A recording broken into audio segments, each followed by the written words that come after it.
Alright, ladies and gents, welcome to Dungeon Select, where today we don't have a normal show. We are doing something different. We're gonna go in depth with character creation, and we have the entire cast here besides Laura K. So, hey y'all! I have Civ 1 on floppy disk. How's it going, guys? Hello. We're here. Guys, shut up about Civ. Dutch is here. Hey, what's up? We're here, Dungeon Select, without Laura, but, you know, also not doing Dungeon Select. We need Laura? Who's Laura? Who's You mean Laura, Kasarin? dude? Yeah, like, look. What? Fucking Christ, Dutch. That gif that you've put as look. Isn't it fucking great, dude? That's terrifying. I've got an advert. I hate that gift. Oh, goodness. I am uncomfortable. Dude, you should. I hate it. I hate it. I hate it. Welcome to, I guess, the first Dungeon Select, like, little replacement special? Do we call it? Let's just call it a special. Okay, special can episode. I not? Because, like, the GIF is too distracting, dude. No, that's too bad. I'm just staring at the GIF the whole time. That's fine. Real talk, why are horror movies allowed to have adverts? I fucking hate adverts for horror movies. Oh, that's I hate annoying. them so bad. Welcome to the stream, guys. As you are all well aware, no Dungeon Select properly this week, due to Laura being a very busy bee, and it doesn't make sense to do a show without her, while this entire story arc is pretty much based on her character. So all of us decided to just, I guess Kamikaze kind of was recommended it, like, hey, could you maybe do something different, like go in depth on character creation? And we were all like, yeah, why not? Shout out to Kamikaze. So shout out to Kamikaze, yeah. So welcome on in, guys. We're gonna go in depth with character creations. I have a little game planned, among other things. But also, I feel like if there's some questions regarding character creation, feel free to ask them. But I just want to kind of go through all the steps of character creation and just kind of have everyone discuss their thought process and what they think and how they tend to do things. Because I know Soko, for instance, is a big fan of just making stacks and stacks and stacks of characters. Bro, leave me alone. That's toxic. I'm really interested to see which order people do like their character in as well, because I know that everyone does it differently. Class first. So, Idea first. Well, yeah, but like, you have to pick out the class for the idea. that's fair. What I do, like, what tools do you use to make a character? Because when I make my characters, I use D&D Beyond pretty much exclusively. Because it's super easy. Well, first you gotta like decide their personality, in my opinion. I used to just like Google shit up and be like, what's. I don't know. I use that Adobe Acrobat PDF that we got from Opti. But now Yeah, that's pretty good. Super amusing. Now Super useful.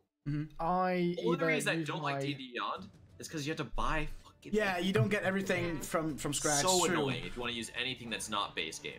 Yeah, it's So true. because I have... And even then, like Even sometimes then, the stuff that's in the player's some handbook backgrounds you have to buy. Yeah. Because Like I have Friday. entirely legitimate copies of the books on PDF, Fuck yeah, dude. I tend to use Roll20. The thing I like about Roll20 is the majority of proficiencies and spells. You can type it into the journal, drag it across, it'll fill it out with all the relevant information, which for me, as a player, I don't tend to use. I tend to use just filling out the PDF myself, going through the books, because I like to do it that way. But when I'm setting up a character for someone who's maybe new to the game and talking them through, Roll20 is brilliant, because I can just drag and drop things onto the character sheet. Interesting. Also, the thing I have with Roll20 is that you have to know what you're looking for, and even then, it won't include all the bells and whistles. You kind of need to know the things to actually do it, and that's what I like about the PDF that we got from Opti. When I made my first character, I literally went through the player's handbook, right? And was like, okay, I'm making my first character. I'll go to the Yeah, page. Which is a lot. But then I used to say discovered D&D Beyond through Critical Role, and I started using it, and now I make all my characters there because I just feel like it's really easy to just kind of, you know, like you pick a class, you pick a race, and everything kind of gets filled in for you.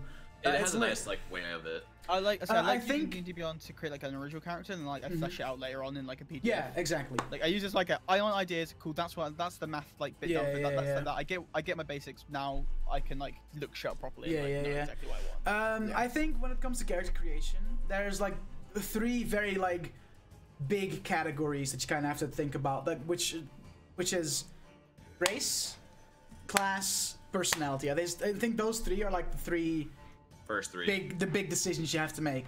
Yeah. What's Koiba? Since you're up top left for me, what order do you go when you create characters? It depends a lot. Most of the time, I'll have a character idea, and I usually will have a personality first. you know, for example, I'll be like, I want to play a rich arsehole. It's like, okay, well, what works for that?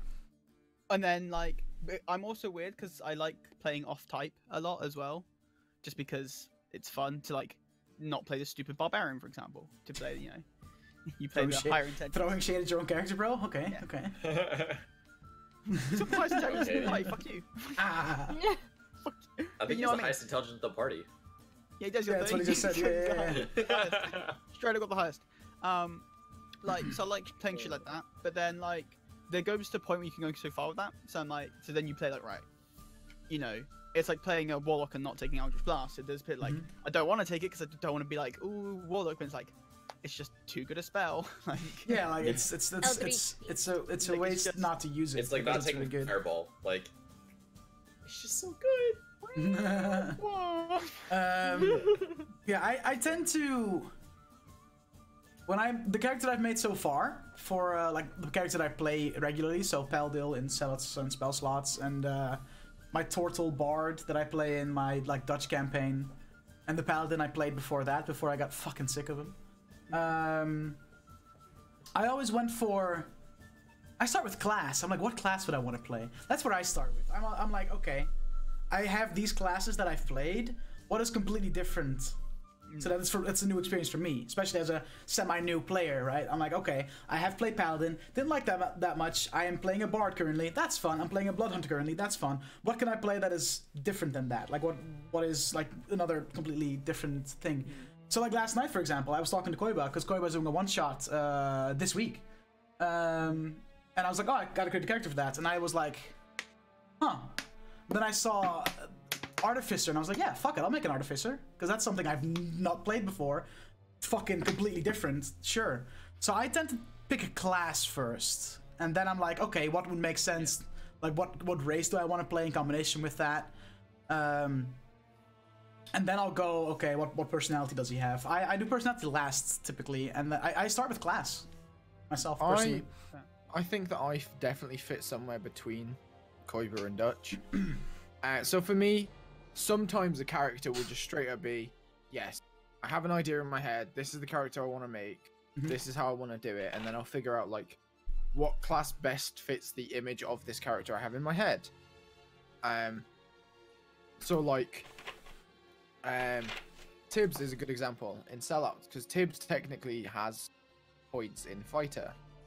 So I had an image of Tibbs, I had an idea of Tibbs, I had an idea of his backstory and his history, and I was like, okay, so how do I envisage this as a class?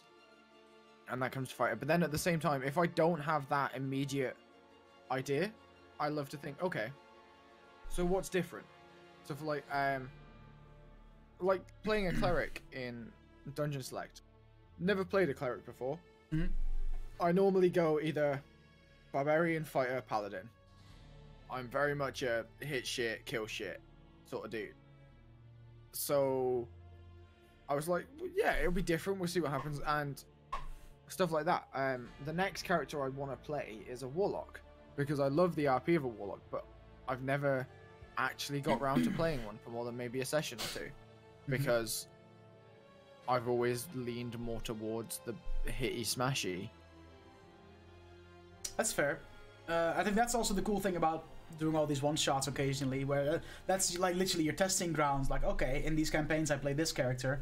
I want to see what it's like to play a warlock. Let's fucking throw a warlock in there for just one session, you know? What do you...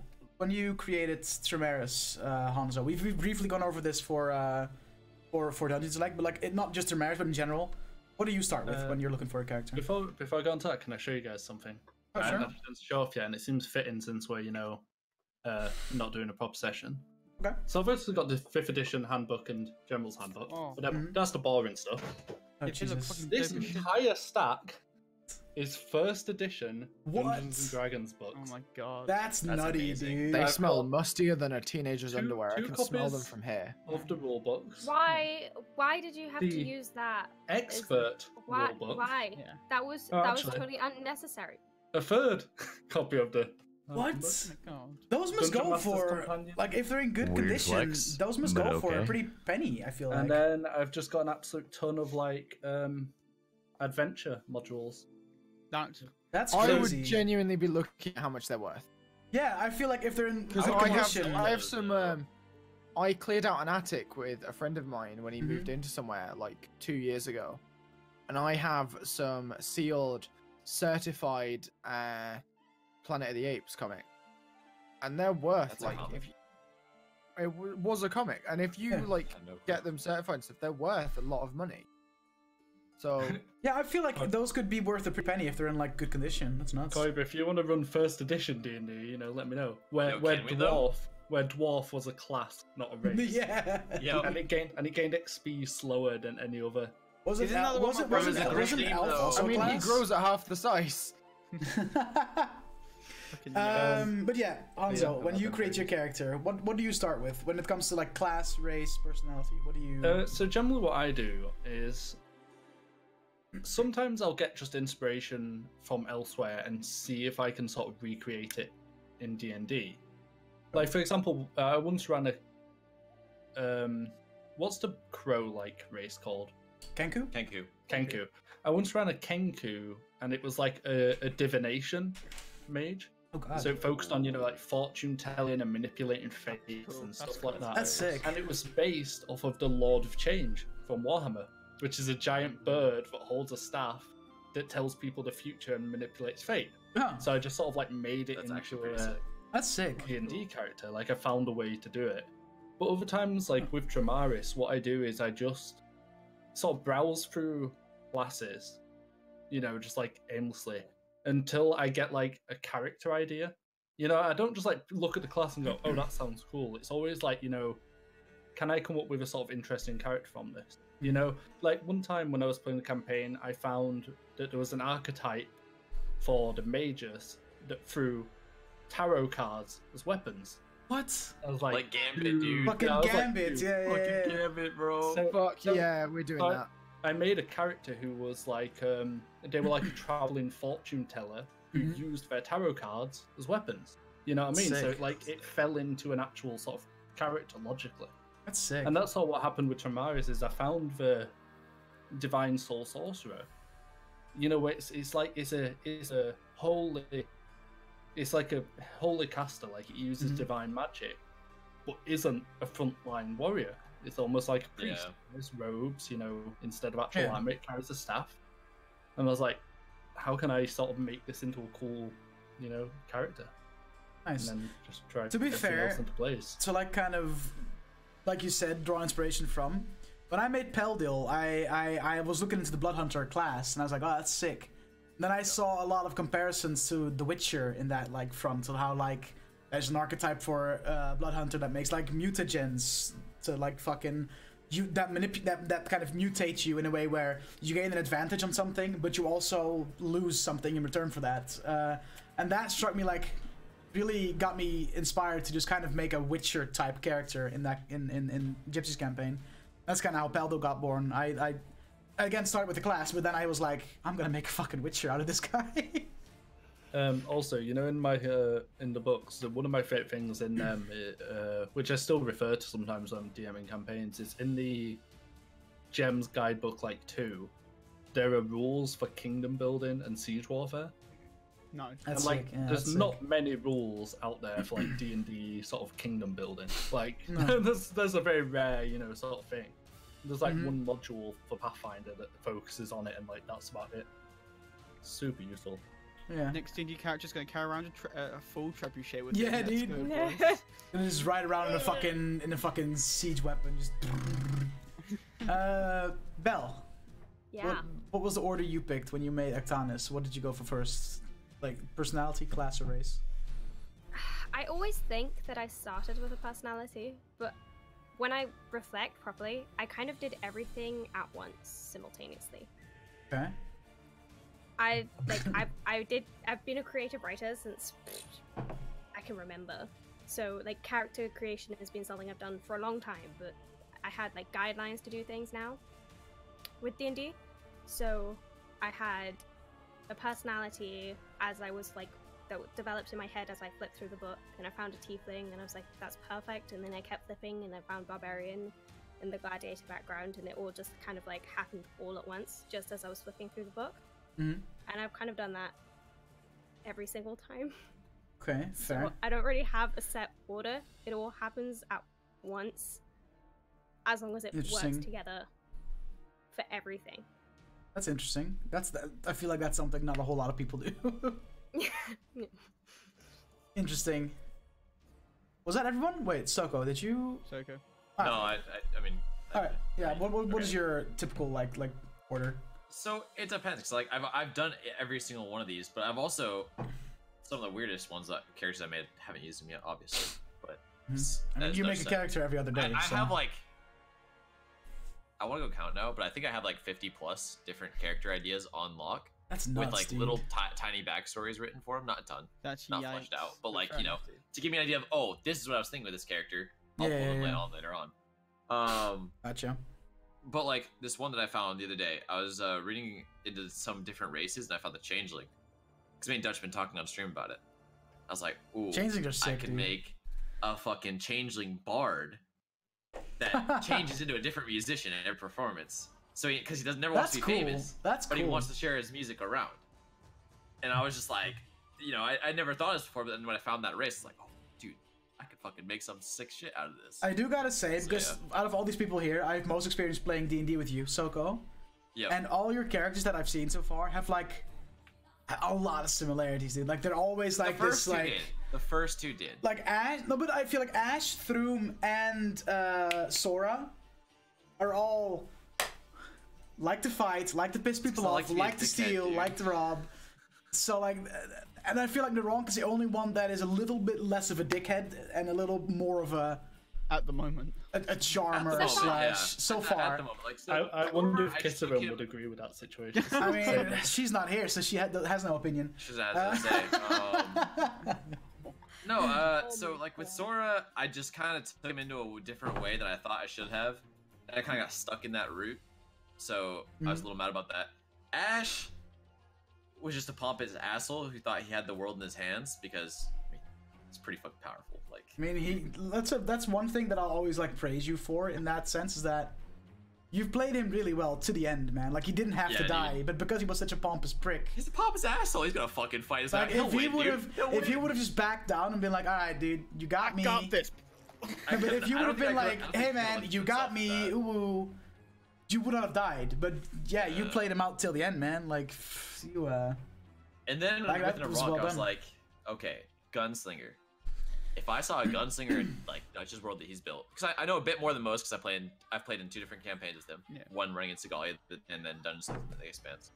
I was like, okay, if someone sees a gun in Dungeons, like, what are they thinking? And I'm like, dude, I bet he's probably like smooth motherfucker, bangs whiskey down all the time, and is just a fucking ladies' man.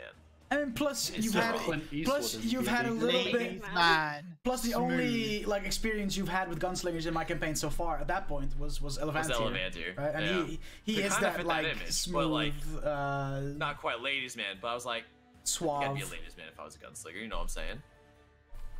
What's your charisma on Naronk? How's that going? It's a 10. He's not charismatic at all. Like he's pretty like flat, you know. But at the same time, it's like he thinks he's charismatic. He's got like that like thought in his head, like, dude, I'm the fucking man. He's like Jay from Between Us. Yeah, kind of, yeah.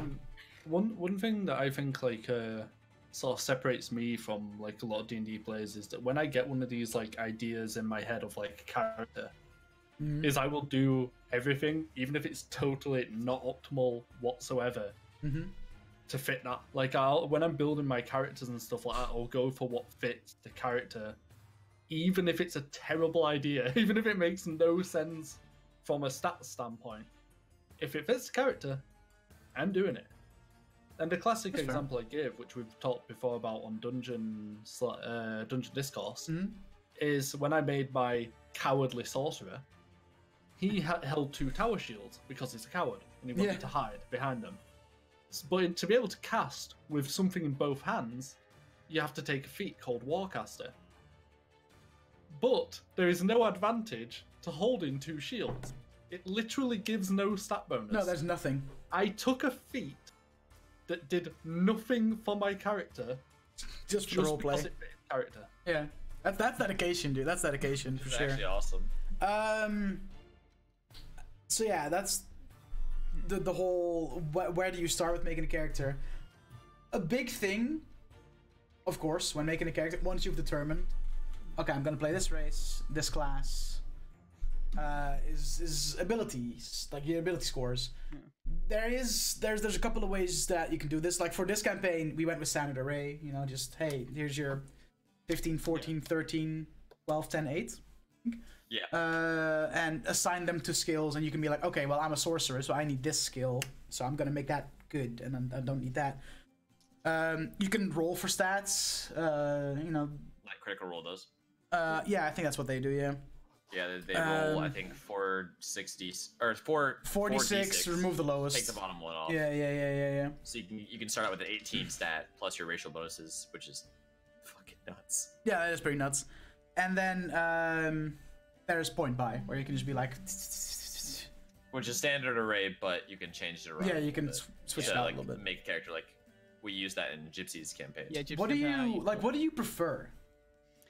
I prefer standard array personally. Just as if I'm building something, like I like standard array if I'm doing like a quick build most of the time, and like, even with like longer builds, I just prefer it because I like in my head I know that's like how I do it. I like rolling as well because I think rolling's really fun, and I like characters with low stats as well because you can play off a low stat. I think you can play for low stat more than you can play for higher stat. Stats is like I'm good at this thing, but it's easier to play like say like an idiot. It's it's like I think it's more fun to play an idiot with like low intelligence. Oh, I can't read, by the way. And like I could be more reckless in my decision making because I don't have that barrier of thing. I can think, actually, you know what? Yeah, I want to charge in. Fuck it, I'm charging in. Fuck you. Like it's very much that thing. But Fair. But I know. I think all of them are good. I don't think there's like one that I would say like, oh, I hate doing that. I think they all are. I've actually always preferred rolling because one, it creates diversity among the party. You have some people who are good, some people who are total garbage. Horrendous, yeah. And also it creates this, like, you have good stats, you have bad stats, and you can roleplay to them. If your character ends up with like 18 strength, you can play them as, you know, like they go to walk through dawn accidentally, like with a bit of Fucking yeah. don't know their own strength. Whereas if they have like strength 4, they go to like move a chair away from a table and like can barely move it. Yeah. And the thing is, like, I've had a debate with a friend before where he said he hates rolling for stats because he hates having low stats. I was like, but it's so fun to roleplay it. And he said, well, you can roleplay it even if it's not low. Like, if your lowest stats are 10, then just roleplay that as your bad thing.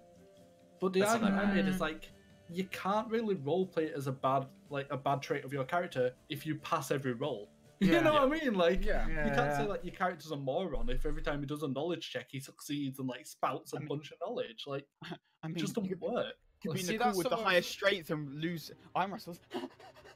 I mean, +4, guys. +4. I went with standard array for our campaign purely because new DM smile, just do standard array, easy for me to kind of.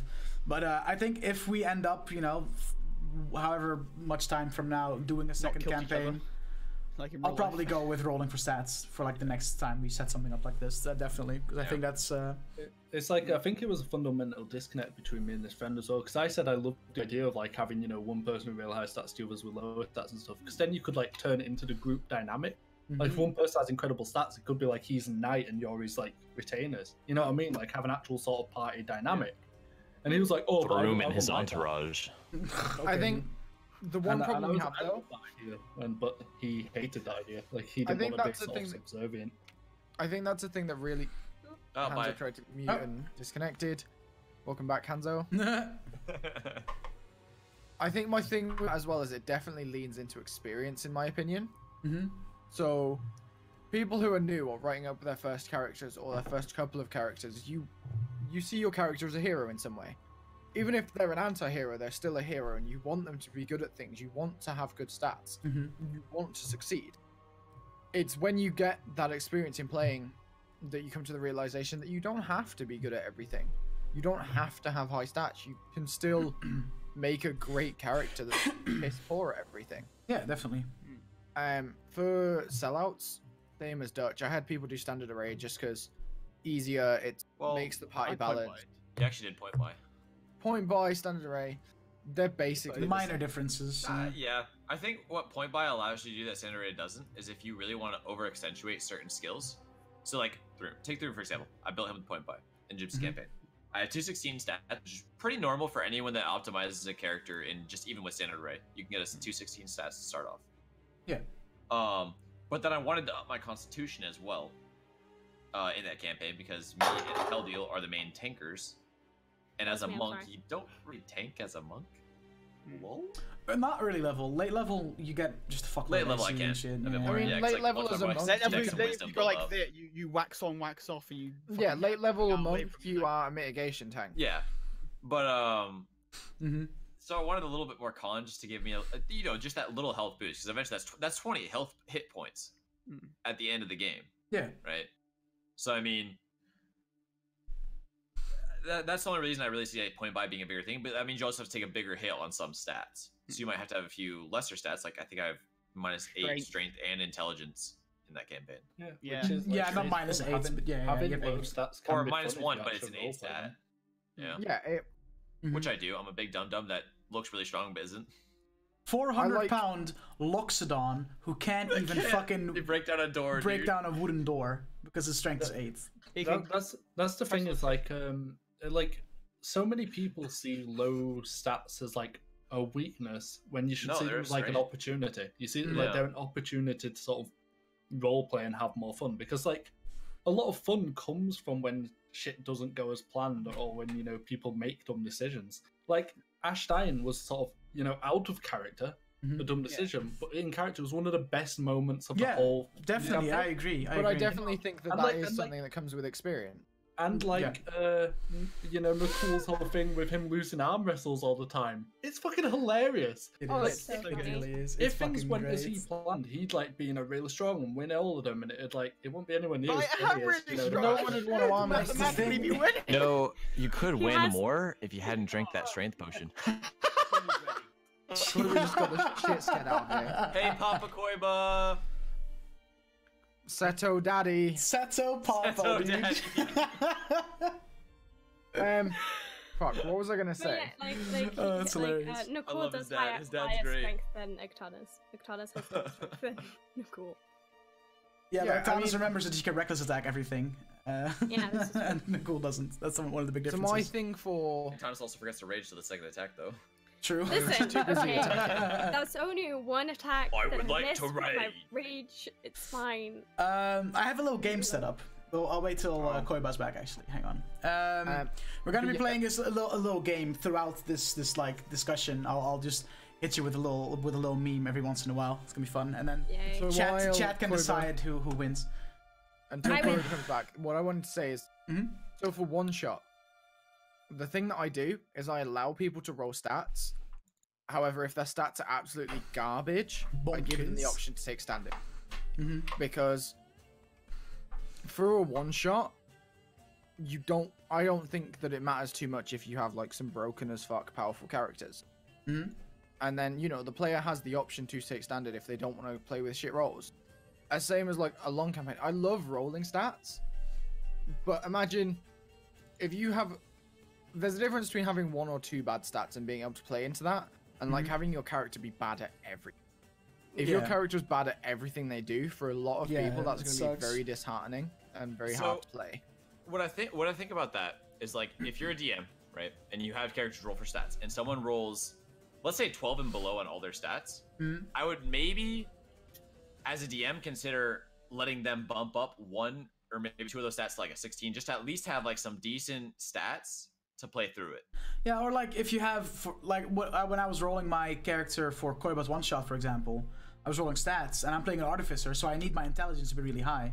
So Koiba was like, "Hey, if you roll your intelligence like really shit, I'll allow you to like swap it with the higher stat of yours." Oh, was he doing a re-roll down, and that's the stat you get for each one? I just rolled in order. I just started with strength, and I just roll in order. So I don't like to roll in order. I like to roll for your numbers and I then would say roll assign. And then total, like yeah. choose them. But yeah, I It think just makes it a little easier. if you roll But your numbers, I and all of rolled your numbers are wank, like super average. I'll like literally I'll pull them up real quick. Cause my character for the one shot, I rolled super average, just nutty. rolling does statistically give you slightly better. Yeah, it's a little better than average, but it's like there's nothing like super ridiculously high. The thing that I would, It's unless you roll like a 16 or higher, basically, is the only when you get higher stats. I like to the stick only thing with- that is ridiculously high is my intelligence, but I get +2 because I'm a gnome, right? So keep that in mind. Yeah. But I rolled a 13 for my strength, a 13 for my dex, 15 constitution, 16 intelligence, but I have 18 because +2 for gnome, 11 wisdom, and 13 charisma. So it's a little above average, but it's nothing that's like, whoa, that's insane. Yeah. Besides my int, but that's because That's just one of those I'm a gnome. above average characters. Yeah, it's like a little. It's That's like my thing. It's not great, but it's not like it's not horrible. I always think from now on I'm gonna stick with the roll your stats, and then once you roll them, you have the choice to either take those numbers or take standard. Because then if someone That's rolls actually a well, good point. Yeah, just maybe take standard instead of those numbers that you roll. yeah, so if you let's say you roll like 4 8s and a fucking 16 and Yeah. a 12, you can choose to play with 3 shit stats I mean, and a 4 couple of shit good stats. ones. Yeah, sorry, 4 shit stats and a couple of Yeah. good ones, or you could just take standard. Yeah, Playing yeah, with yeah, many yeah. shit stats can be a little hard. Not gonna Yeah, lie. it's the difference between like, so Aberan has a -1 to intelligence and only intelligence, and you know that makes sense. It fits into his character. It's fun to roleplay sometimes, but if you had like -2 or -3 to like everything that you try and do all the time, you're not Yeah. going to enjoy playing that. Yeah, At exactly. least in my opinion. Demotivated really quickly. Yeah. Yeah. And that's also a thing. When a lot of people that I talk to in the whole like you made your character, and like you realize after playing them a couple of sessions that wow, I really don't like playing this character. I feel like a lot of people are like, well, gotta stick with them now, or her. I gotta stick with them now because that's what I made. Haha. But I feel like that's absolutely not the case. Because when I started off, my first ever D&D character I made for a campaign was a paladin, and I made him to be like this super lawful good, like, hey, I'm a good boy. Completely not Dutch at all. And after a few sessions, I was like, wow, I'm not having fun playing this campaign purely because of my character. So I hit up my DM and I was like, listen, bud, I want to reroll a different character because I fucking hate playing as this dude. And I feel like that's an okay decision to make, right? Because, and if at any point you guys are like, okay, I've had my fun with Octanus, but I'm kind of I've done got my with phone in her. rock. I want to reroll. For example, you chose Octanus. Are you trying to tell me something? no, actually. But You like, need if, a new backstory, Smile. All I'm saying is that now that if we have to lose someone, You're open because you don't have a backstory. No, but like I feel like there's I no do, fuck there's you. there's no shame in admitting defeat in that way. It's like I made a character, I fucked up, I want to make something new. There's Yeah, no shame in I that at think- all, right? It's like, as a DM and Dutch, I think I agree with you completely. I would much rather someone was playing a character they were happy to play yeah, exactly. than continuing a character they didn't want to play for the sake of story. Yeah, so Like, if you're sick of your if you don't character, want to play that character, you're not going to have fun each week. And if you're not having fun each week, what's the point? yeah, so the way we fixed it in the Optis campaign, which I actually really liked, it was like for one session I had to play 2 characters because I had to give my old character like a send off and at the same time introduce my new character to the party, right? So we did it in the way where what was the scenario again? There was this tavern and it had like a really shady innkeeper, and my new character was like locked up in the tavern's basement, like was like kidnapped or like imprisoned there. And my other party found like clues of this shady innkeeper's like business, where he was trafficking the more rare races and selling them off as slaves and for money, right? So the party, including my old character, saved him, and then my old character was like, "Hey, listen, I got some shit. I got it," because he was a paladin, right? So I played it off as, "Hey, my deity spoke to me. I need to fucking like go off on my own pilgrimage. Yeah, I eat dab. I'm out." And then You know a barkeeper though? then Did you become a barkeeper? yeah, on the side, like it's like a little Yeah. and then my new character stick to the group like, "Hey, I owe you my life. I'll travel with you and make it up to you. You know, like by helping you guys out." And kind of just swapped positions in that way. I think bard fits you so well. Like It's just so you much as a fun. person. It's so much fun to play, Like- dude. I love playing a bard. Hilarious. Is it Like, very I wa- similar okay, to the other Total person I Bar- would love to see play a bard, low key, Duke. I would love to see Duke play a Oh, bard. dude, yeah. Duke I would be think such a great fucking bard. I think It'd so be too. Yeah, Amazingly memey. yeah. Because if you want to meme around by playing D&D, a bard is your go-to class. Dude, okay, can we make a thing? If Dolgrim dies ever he needs to make a in bard. the other campaign, he has to reroll his bard. Yes. It's a non-option. Yes, I agree. I mean, you all know what I would do if I play a bard, and you'd all hate it. Yeah, Yes, exactly. Which is why you're not allowed to play bard. That's Yeah. your band class. But yeah, Dutch, Pun you're bards are the shittiest form of talk human about that. bards. That's similar to the one-shot one, right? They're the Your exact bard. same guy. Yeah. I just gave him a Which- test run in your one shot to see how he plays. Yeah. Point of reference. Dutch killed a shadow demon by mocking it to death. By calling him names. Yo, your mum smells like cheese. I did make a your mom joke, I think, Adam, yeah, and then he died. Like vicious mockery. Your mom something, and then he died. It's one of he my had, rules like- as a DM with bards. Like, if you're gonna vicious mockery someone, you've got to at least play it. Yeah, I don't definitely. expect the bard to sing every time they do like a song of rest or. When I perform in Opti's campaign, I have like limericks written. And see, that's above and beyond. I prepare a handful of limericks before each session, just in case I need to throw like a chuck like a bardic inspiration to someone or something. And that's the sort of shit that like. But I enjoy doing that. I think it's fun. If you do know? that consistently, that's the sort of shit that I give like DM inspiration for, because it's above and beyond. Yeah. What's up, Shatter? Good to see you, man. Hans was still on the phone, but so we'll wait with a little game before because Hans is still Shout out there. to my dad. Um, Scaring the shit out of me. Shout out. That was hilarious. Koi Alright, Dad. Sato. Sato Koi Dad, or is it? Seto Daddy. Daddy No, Koiba. that's Koiba's name at the weekend.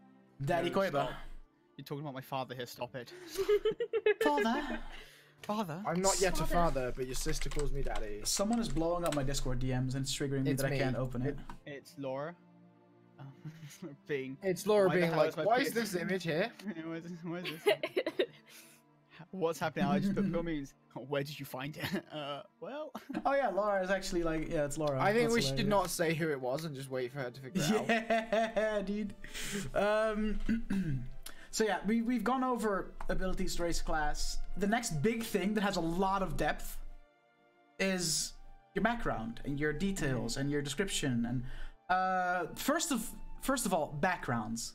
Yeah. Like just vanilla 5e already has so many to choose from, and there's very rarely an occasion where you make a character and you're like, there's only one background that fits. There's always like a couple I think that you feel the problem like. I have is I always have the problem with there's too many backgrounds I think could fit, or how they're written that they don't quite fit enough for me. Is what I sometimes find with like Nicole. I had a little bit of problem with at first because there was something that I wanted and I can't remember exactly what it was. But like I was like, I really like that sounds cool, and then like there was one or two lines of text. I was like, I just don't agree with that. Like I and they're think like, backgrounds always need to be adjusted slightly by DMs because but- there are a lot of them, but they're never gonna 100% fit your character Oh, no, background it's because not- every I don't want character's it to fit, different. like, did it fit enough for me? Like, it wasn't like a half that I can work with. I can ask like, yo, this makes sense. Blah, blah, blah. As of now, if you there's like with all the additional books and all that shit, not just vanilla 5e. There is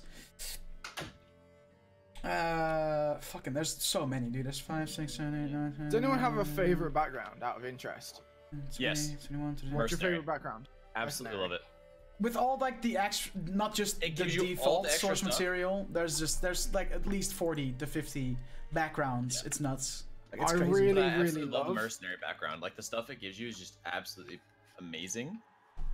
Obviously, it doesn't fit every character, so you can't just use it all the time. But I love that all the stuff that comes with it. I really love the Hey, welcome back, Curse of Hanzo. Strahd 5e haunted one background. Alright, now that Which we is, have, like- we'll go in depth in backgrounds in a second. I have a little game prepared for you guys. Okay. that's And fine. Alright. chat In case you can guys- be in case the you judge. guys were curious. Yes.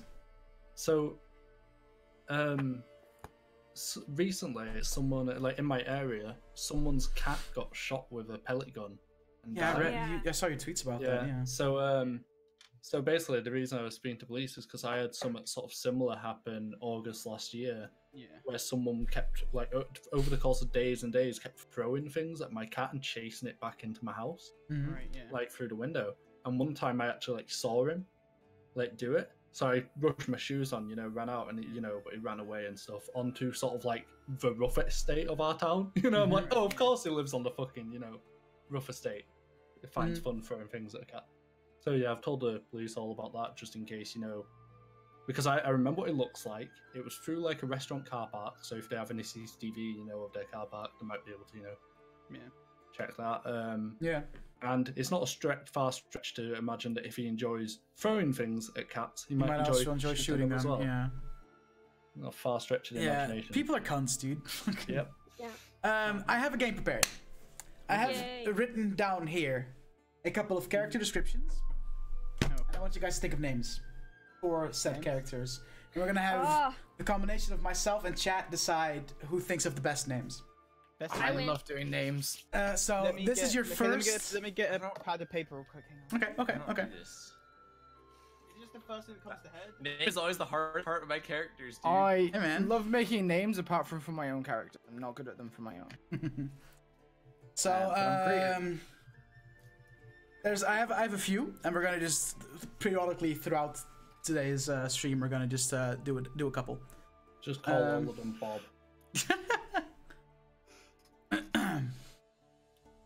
Ready, Koiba? Yeah.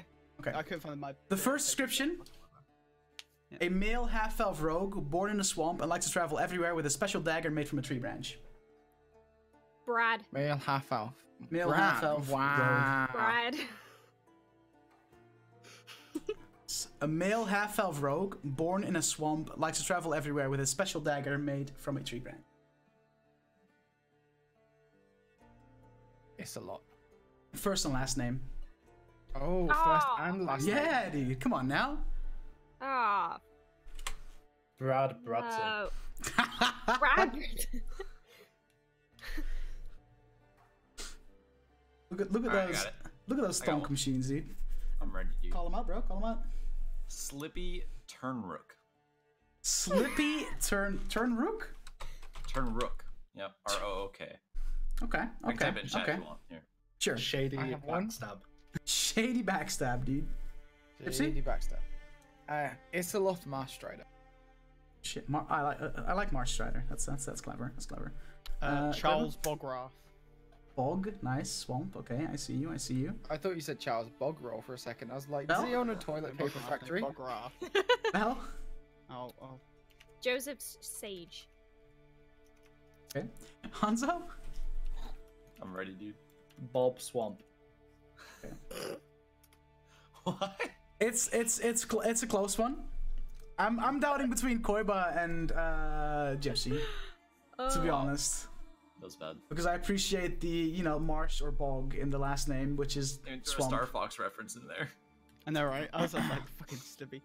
my tail. I think I might go for. dude. I think I might go for Gypsy. Isilov Marsh Strider because the first name Charles for a half elf is a little meh. Lil meh. I mean, Names First are what I names are love. I'm not good at first names, last names. I'm gonna say Gypsy takes this one. Look at the names of the characters you made in Sellout so far, right? You know. Tidwin, Alicera. Yeah, there's You so really like fucking Gypsy. Gypsy really likes the letter Y I as the named second letter of the name. Yeah. Yeah. I think Yeah. Gypsy. I think Gypsy takes this one. To be fair. Bullshit. heck. Um, No. I'll send you a we'll do- fiver when I get paid Dutch. All right, lit. We'll do another one, and then we'll continue on with the backgrounds. A female Furbolg druid who only wears a loincloth made of pine needles and likes to spend his time playing chess with his fish companion. Her time. Her fish companion. Sorry, yeah. Likes to spend her time playing chess with her fish companion. Yeah, that's the one. Female Furbolg. Female Furbolg druid who likes to wear a loincloth made of pine needles and likes to spend her time playing chess with her fish companion.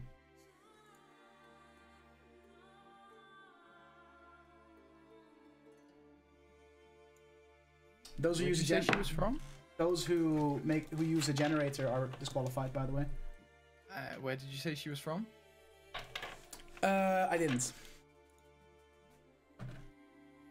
Okay. Unless I can type with my feet. I know, right? Right, Yeah, using yeah. the Oh, yeah, generator. That wouldn't surprise me. Pen and paper. Well, pen and envelope.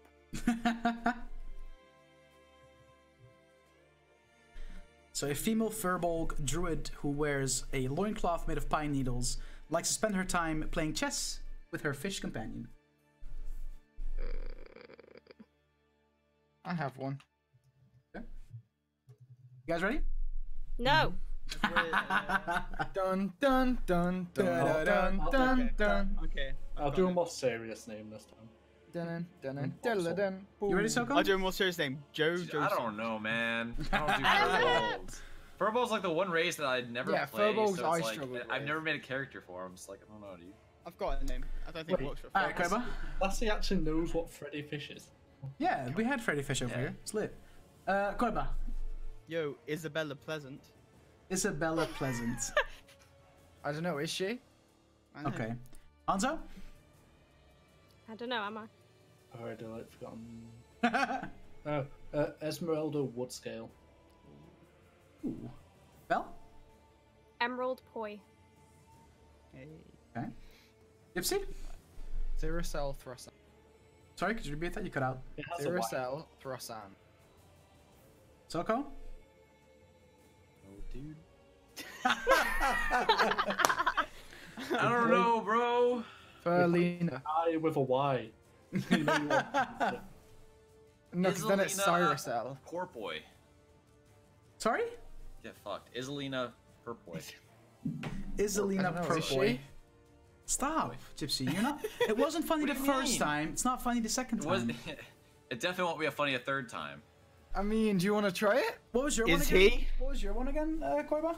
Isabella Pleasant. Isabella Pleasant. Man, Gypsy's really good at this, I feel like. I know, right? This is a fucking. No, Gypsy's just a fucking pun piece of shit. Yeah. What? I There's didn't even no make a pun in Cyracel Throsan. What do you mean? I bet you can find one, dude. Man, I might go Gypsy again, guys. I like I'm sorry. Bell's toy reference there. I'll take that. I'm not a massive fan Yeah, of that was good. Throsan. If I was like doing this over a long time, I'd probably Ponyo, change it. But I like Cyracell. Whoever The thing wins, about- whoever the wins, thing we kick about- out of the party. The thing about Sellotape Gypsies, and this isn't, you know, I'm not trying to be mean to you, He's a cunt. is that they don't really, most of them don't really, well, Marsh Strider did, that was a good name, but like both of them are sort of like, they could apply to like Everything. Any Yeah, one. yeah, Yeah. any class. Like, yeah. it could I be think. No, I think the first one was definitely more half elf. But Yeah. Furbolgs aren't my go-to, so. All right, we'll do one more. We'll do one more. We'll do one more. Oh man, why have you convinced him to do another one? I have like 7 or 8 written down. We're gonna do all of them. So, Oh, no. a female drow elf bard with a keytar who loves to play Elton John songs. Oh God. Wait, hold on. Why? Go again. A female drow elf bard with a keytar who loves to play Elton John songs. Oh, I hate this. Growl.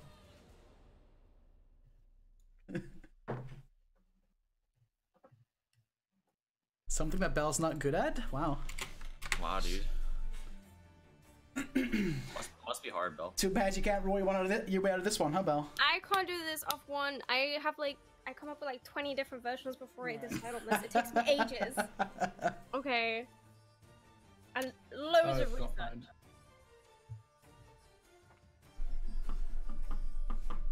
I have mine.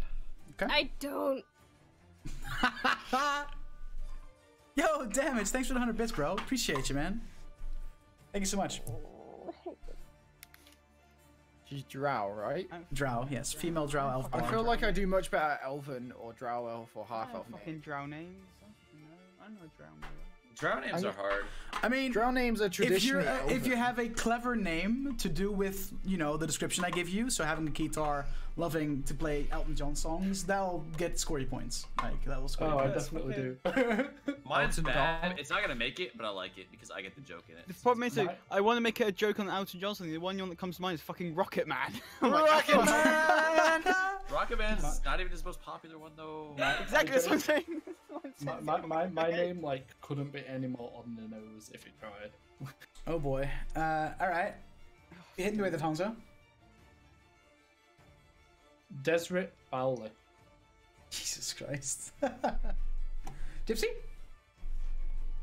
Sulos Underlooth. Okay. Beba? Fucking Eileen John. I don't fucking know. Eileen John, guys. Eileen. Eileen John.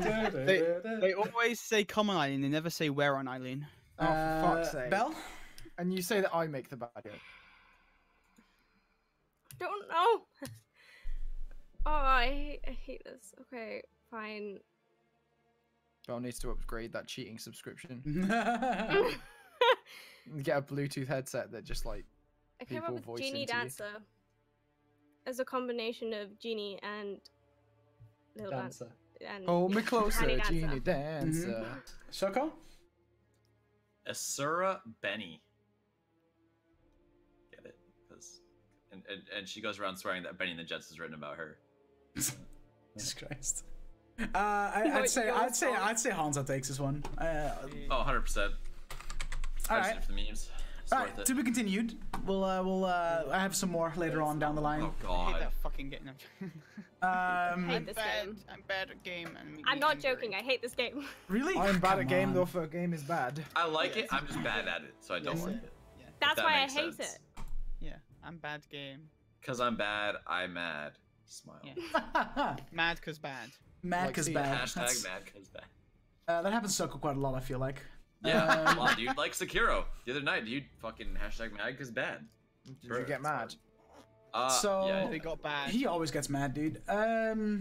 So like we were talking about before, we went to our little intermission of fun little mini game that Bell hates. The next big thing after choosing your race, class, and ability scores is the description of your character, personality, alignment, life, like what did it look like, but and background. What do you? Because when you've made your character's race, you made your character's class, like you know what you're gonna play. You'll tend to have a general idea of the personality they have. At least I think so. That's the case for me, typically. Can I make a really old point that I was gonna make before the police rang me? Oh, sure. way back, but obviously I was on the phone. But I've only just remembered it, which is why I delayed so long. Okay. Is when you were talking about like like Gypsy mentioned, if people roll like their stats and then aren't happy with them, they can change them. I was gonna say actually like that Warhammer Fantasy roleplay that I really love. One of the things that does is when you finish, like that uses as one of those systems where when you get XP, you directly spend the XP to improve stats. And when you're doing the character creation on that, if you roll your stats and stick with the rolls, you get like 200 XP. If you re-roll like one of the dice, you get like 150 XP. And then if you like don't like your rolled stats still, you can then use like pre-assigned stats for like 100 XP and stuff like that. Like it actually has a system for like where you can sort of go down the steps if you're not happy with your stats, but you get sort of less XP, for it. Like it rewards you for sticking with the rolls, but allows you to change your stats if you're not happy with them. That's interesting. That's an interesting way of doing it. Yeah. Yeah. I just in general this is nothing to do with character creation, but I don't enjoy doing like XP based leveling in my campaigns. I think it's doing milestone, have the group collectively level up after they went through like you guys all fought Irondeck in that big fucking fight, all live to tell the tale. I feel like that, as a way to reward your players, it's just like, okay, you've conquered this like big bad, you completed a chapter, if you will. I like milestone. Here's a level leveling, up, One of my favorite non-milestone leveling systems is how Dungeon World handles it, which obviously Gypsy will know this now. Basically, whenever you do a roll in that, like to do like a skill or something like that, if you fail, something bad happens, something like very bad, but you get XP. You get XP when you fail because you learn from your mistakes.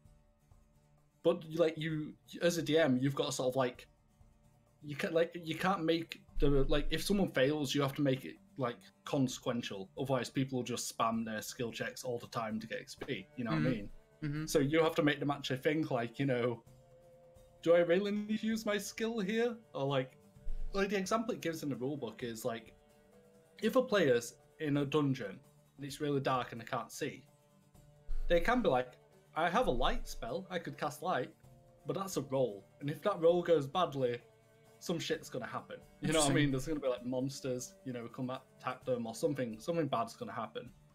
Or they could light a torch while rolling, but it'll give less light.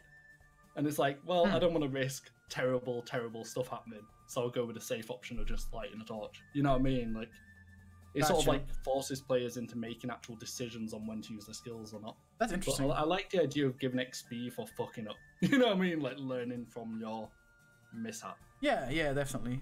And also doing it that way is you can reward XP then for sort of roleplay skills as well, like doing like charisma checks or persuasion or whatever, not just fighting.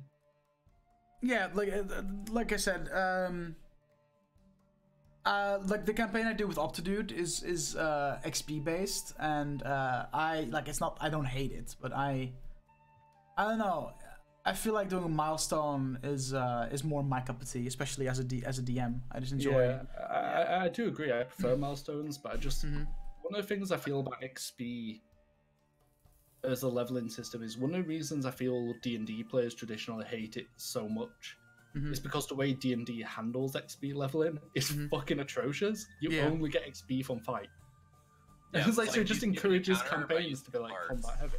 Yeah, it's just murder. XP, I hate it because we just literally persuaded these guards and bribed them off or whatever to get to this place, and we didn't have to fight them instead like they were supposed to, but we don't get rewarded for that. Yeah, exactly. And that was like always my problem with XP leveling. Yeah, like I said, that's actually just a problem with D&D. Like almost every other roleplay system rewards roleplay XP. It's just D&D doesn't. So I feel like a lot of the problems with XP systems is just how D&D handles it, and obviously D&D is the biggest, most well-known system by a country mile. So I do know of a few people, however, that choose as a homebrew.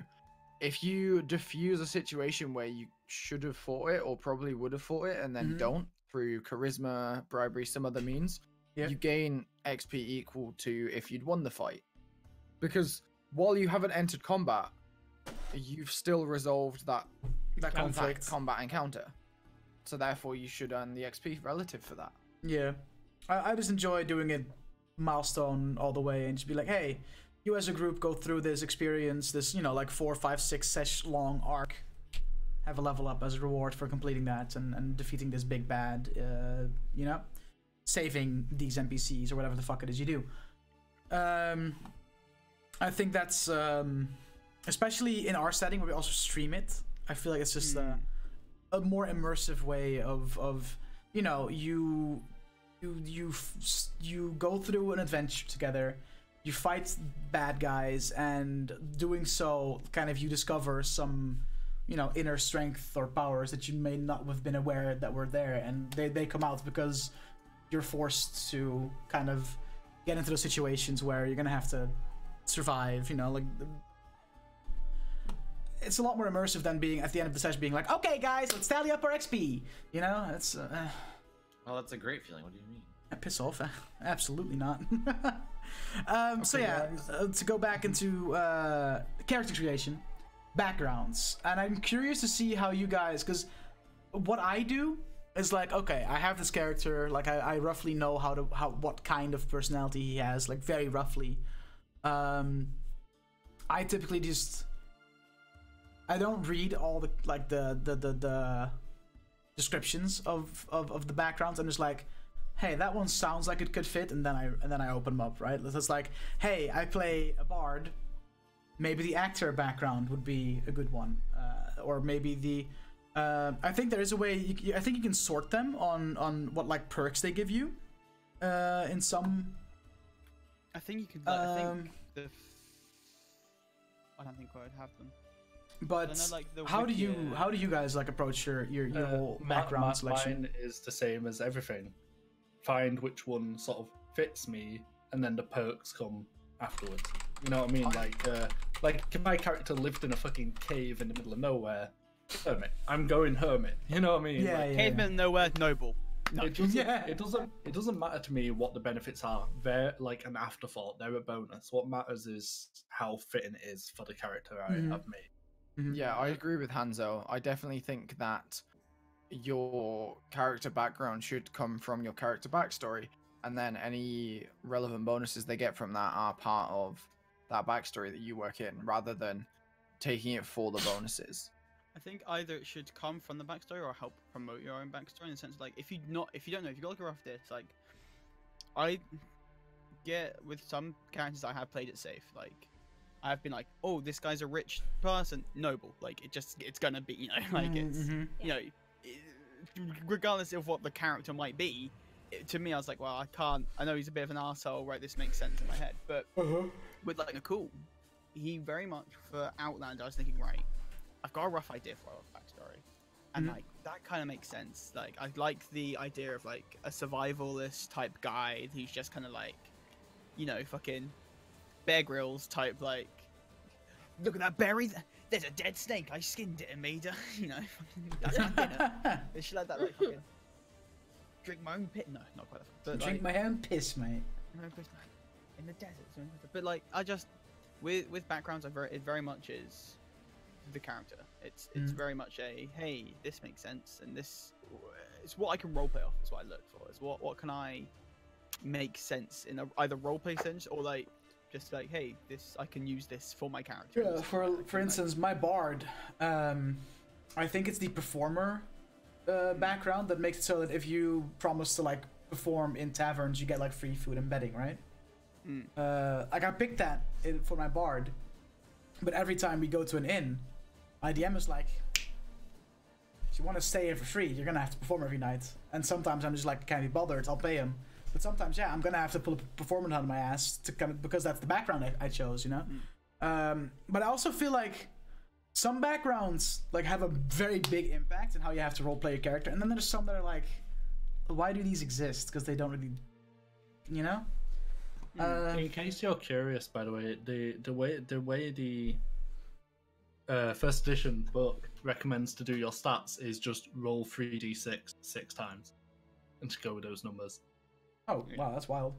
And if you're and here's the sometimes a player may roll up a character who is below average in every ability or has one very low ability score. The DM may declare the character is not suited for dangerous adventure, and the player may be allowed to roll up a new character in place of the hopeless one. Wow.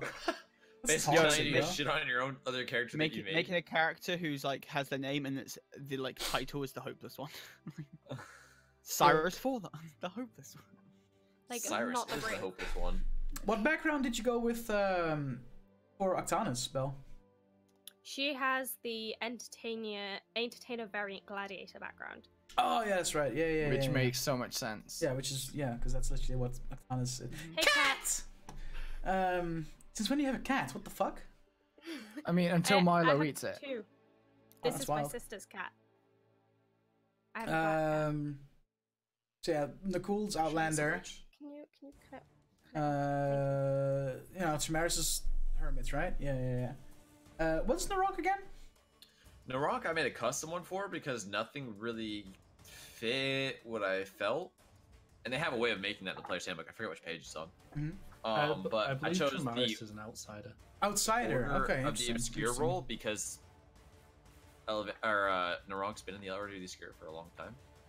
So yeah, there's but like with everything in D&D, there's always room to homebrew shit. So that's great. I mean, it wasn't even homebrewed. Like I went through their customization option with it, basically. Yeah, but and I think on D&D Beyond, there's also like a make a custom background thing. I think there is. Yeah. Where you can literally just be like, oh, There's hey. a lot of custom backgrounds that they have made on there. Other people. Yeah, which is pretty great. But yeah, there's so many that sometimes I feel like it's easy to get overwhelmed. You know, because there are so many. But when you really look down to it, it's just like when you play a bard, the first thing you're gonna check is there something that, you know, adds to my charisma or makes sense in a roleplay point of view, you know. I like to do when like I don't know when they're like because the characters can be very open-ended. You see there's like 5 or 6 that maybe might jump out. I like reading all of the ones, like just the top, just the name of it.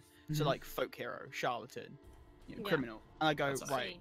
What makes like I'm like, no, I say he's not like that doesn't make sense. And then suddenly you'll hit one. I'm like, okay, and I'll read into it. Like I'll have like 3. I can usually get about 4. That I'm like, okay, and then I read into it, and then there'll be like line to text. I'm like, well, no, like usually then the first line on quite a few, like on 2 of them will be like, nah, that's not my characters at all. Like, like this person's well respected. I'm like, nope, he's an asshole. Or, like, oh, this person's an asshole. Like, no, he's a nice guy, you know. But yeah, it's just a kind of like, it's just narrowing it down. It's like don't like try and pick one straight away. It's very much. I think it's not a smart move to go for your background without knowing what character you're gonna play. Yeah. Oh, definitely. Yeah. Like background definitely is something I'd say either have an idea of, maybe not even have an idea of backstory, just have an idea of what your character is. Yeah. Of like what's his personality like? What they like, kind of like what's their goal is a good one to like look in for background because if their goal is to make money, then hey, there's merchant. You know, there's the guild masters of that. Yeah. You know, Yeah. or if the goal, the goal is to, I want to be the most famous poet. You know, you got shit like Former and stuff like that. Like it's have a goal and then try and find what fits. I And think if nothing fits, you can just try and find Homebrew what fits best. And, yeah, and or homebrew one. Yeah, basically the one I chose for Tramaris, I can't remember its name exactly, but it's basically the idea of it is that like you're sort of outside of society, like you don't belong and stuff like that. So you get a lot of like strange looks and stuff like that. And you know, Tramaris is like some furball who normally they live in forests totally excluded from the rest of society. Little furball You know, boy. so it stands out a bit. Does he? Little. Nah. Little. He's fine, dude. I mean, I think we all stand out to some degree, apart from maybe. Oh, definitely, definitely. Apart from don't maybe really. Narong. But Yeah. Narong stands Yeah, out but by that's being that's with us. because Narong is part Play of well, the Thieves yeah. Guild, so it's like he's supposed to I'm not not really supposed stand to out. blend in. Yeah. Like I'm not supposed to stand out. So that With- again with the also Blue kind Man of group. yeah. Got 3 blue characters, and Oh. then Octanus is red. Wait, we have 3 blue. Yeah, I guess Tramaris is also kind of blue. Tramaris. Yeah, Tramaris is yeah, kind of yeah, blue. yeah. Because he's blue robes. True, true, Kind true. And me. Yeah, and you. And then we And have the Golden Boy. Golden Boy. I think also a one big likes. one that a lot of Golden- people, especially first-time players, trip over is alignment. I think that's also a thing that's like, ooh. Yeah. I think first-time players definitely will trip over what do I Hell, what is even what do I fucking do alignment? Veteran What do we players do? trip over that shit because Yeah. alignment is very finicky. So we've Alignment. discussed this outside of like the end of Dungeon Selects and stuff, and everyone knows that I'm quite So many opinionated times. on this. Mm-hmm. Yes, My opinion on Wait, your alignment is opinion that. on this? Shut the fuck up, Soko. No one loves you. Who Whoa. knew? That's toxic My- banning. My opinion on alignment is that alignment should be a guideline. The problem is that if you play dynamic characters, you will never ever consistently be one alignment. For example, Bran quite often acts lawful good and tries to be lawful good, but if I look deep down into his motivations and the kind of person he is, he's willing to make those sacrifices for the greater good. He is chaotic good.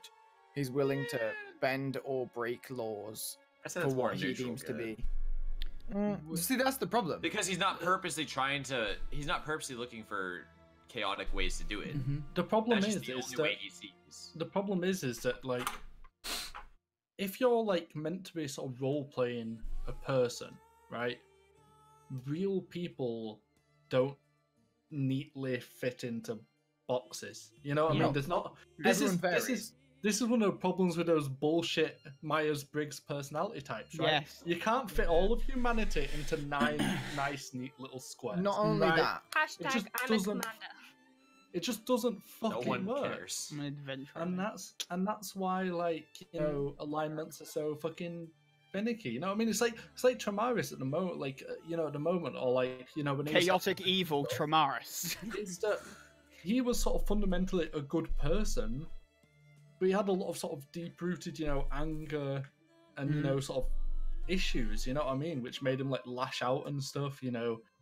And Yeah, it's but like, that's how the does that thing. fit on a fucking alignment chart? That's the You know thing, what I though, mean? like, because like you're the perfect example is, of alignments changing over time as your character develops. Because Tramaris started off as lawful good, like he started off as like this, I'm a good boy, and One house burned down later.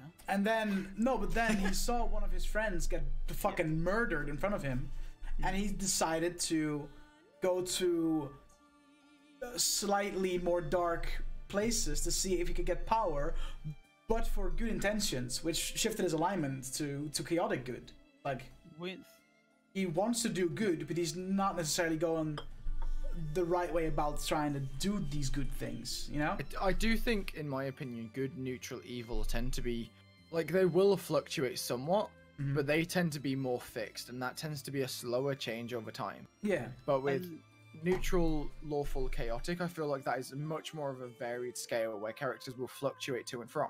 You know, Yeah, you kinda some go days you this get way. up and you want to be a different person than you were yesterday. Some Everyone, days you just want to rob a bank. You know what I'm saying? that's it. yeah, alignment. you know, like, Alignment for me is in my head. Alignment is always reactive. You don't play to your alignment. Your alignment plays to you. Yeah. Like, yes, exactly. It very much is. It very much is like, hey, you know what? You've robbed like 5 gnomes of their books. maybe you're not lawful. Like, you know, maybe you're Yeah, more- because that's what I do. That's what I do. I have like I have a list of people's like alignments, like of you guys, and whenever I feel like you do something that doesn't match with the alignment you have, I just put a check mark, like, or like a little tick there. Like, I'm kind of interested where we are on this. And How many? Yeah, I want to see where we're at on this I'm kind list. of after that's none of your fucking business. I know. after X amount of ticks, I'll be like, okay, now your alignment has By the shifted way. to whatever fits that better, you know? many Totally ticks do I have? totally random fun thing I've just found is that in this first edition, they didn't have like proper saves. They just had set saves for each class. Oh, really? So in the monster amazing. list, the monsters save as a class and a level. Mhm. So a dolphin saves as a level 6 dwarf. You know, dolphins are totally Dolphin is a level 6 dwarf confirmed. D&D Dolphins first are better than edition. dwarves confirmed. A beholder saves as a level 11 magic user because there wasn't wizards or sorcerers, they're just magic user. Mhm. First edition D&D is fucking nutty, dude. Nutty. It's so nutty. Um, I want to do like a game in it. It's so But fun, yeah, though. like I think Koiba kind of hit the nail on the head with your alignment is based on what you as a character do. It's not the other way around. Yeah, I feel like you don't get hung up. Like if you're making character, I don't know what alignment. It's like the best thing you can do with your starting alignment is probably put yourself like somewhere like neutral good or pure neutral, because then Yeah. you've got a lot to work with at that point. And like Yeah. there's no point in making yourself like, oh, I'm definitely this. Like put yourself something where there is room to wriggle. Like there is room. Yeah, I just feel that alignments, people put too much weight on them. Yes. And they limit players. So many people try play their characters. Oh, I'm lawful good. What should I do? It's like, no, play your character. Yeah. Like the Not alignment's your really alignment. not that. What would that big a character fucking do? deal. And if that shifts you, then that shifts you. Well, it's that stereotype of all lawful good paladins, isn't it? It's that Yeah. like that straight up like you must be lawful good. You can't do anything else. You have to do it this way. This is all But then, paladins play. It's like no, fuck If you. you're a properly, I think as well, it also depends on which you emphasize more, the lawful or the good. Yeah. So if you're a lawful good paladin with an emphasis on good, that lawful suddenly becomes much more flexible, and you can stray into neutral as you do things like this is not necessarily breaking the law, but bending it quite a lot for the Well, sake of I other just people. really dislike alignments. Like if Yeah. it was up to me, they just wouldn't exist because I they like- serve very little purpose in rule. I wouldn't and say I would want them to They disappear, limit but people. They limit I- people's sort of. I like roleplay a lot. alignment for a sake of like not Mhm. a A social quick, standard, hey, what but, are like, you? Yeah, just as a quick like, yeah, look, you can have a quick. It's look, good to okay. have them, but you Like- don't need to follow them per se. I think it's good to have as for like a mindset for a character, like an instant, Yeah. like an original, especially when first creating. I feel like Starting off, yeah. starting off, it gives you just that rough mindset of, hey, this is kind of like, especially if like a chaotic character, I think is a big one of, hey, what does a chaotic good like mean? Like, what does if you Yeah. look at like what it's like what Steal what is alcohol for a friend of the party. the cool original starter neutral good? What's he But really? then the thing is as well, that like, but I feel like Nicole hasn't necessarily changed alignment yet, though. No, he's not. no, He's but not your too. characters do change as you play. Narok's not kind of good 100%. You know, I don't think anyone in the party is the same character they were when they first joined the Yeah, party. not too. I feel like Thanos is pretty much the same still. Yeah, I I was feel gonna like say, Thanos- Actanis was the one that was Thanos like, yeah, has she's 100% not really changed a whole lot. She has to be changed a fair. little though. We've seen her like open up to Sarah and Yeah, even take some of for, Kisara's like, 3 feedback on minutes. That's not a change. That's just Nah, not something really. she felt more comfortable to do. It's What not. just- It's not her personality Yeah. that changed. It was her Okay, comfort but we've been levels doing and this then for the friendship. like 20 sessions. Like What's the longer your you play a alignment character, again they on do the change. Ronk, Soko? It was chaotic good to start off with, because Yeah. obviously robbing shit for the order to use your chaotic / neutral. It was kind of. I was gonna say that's not that. That's, you're a thief. That doesn't make you're not good, brother. Yeah. Well, I mean. I'd say chaotic neutral to be fair. Like Yeah. me. I'd say chaotic neutral. That's the thing. I So realistically think that's that- canon now, by the way. Yeah. Soko. I realistically think That's that what canon. you should do That's canon, is- guys. Canon. as a player, Mhm. when you make your character, put your alignment in based on the idea of the character you have starting at the start, session 1. Yeah. After that, don't touch it. Don't look at it. If your alignment Let your changes DM in deal any with way, it. your The DM will tell tell you. Yeah. Don't No, that's the let thing. When alignment control Gypsy it. Doesn't matter as well. when Gypsy told me I'm gonna play a cleric. I was like, oh, he's gonna be lawful good, lol. And then Dips was like, nah. Because he's neutral. Then, like, and then he went fleshed it like out more and it made neutral sense. good. Neutral good, right? For Abraham? Yeah. Yeah, because and it makes sense because yes, you are a cleric. Yes, and especially as an Aasimar, yes, you have a deity that guides you, but not all gods are lawful good. You know. And on top of that, it's not even that. So Rios isn't even a good god. He is a neutral god in my mind. Like, he is a god of war and a god of combat, and As long as there's war and combat, he's happy. Tiamat's the good one, right? Tiamat's Blood good, for right, the blood guys? god. Yeah, Tiamat's for the lawful skull good, throne. dude. Yeah, lawful good Tiamat. Yeah, guys. you know, which Bahamut's means chaotic evil. you can be guided as a cleric. You can be guided by your deity, but they do not control you. You have agency. I agree. You have the ability to make your own choices, and your character's personal needs and wants and drives will be different to that of your god.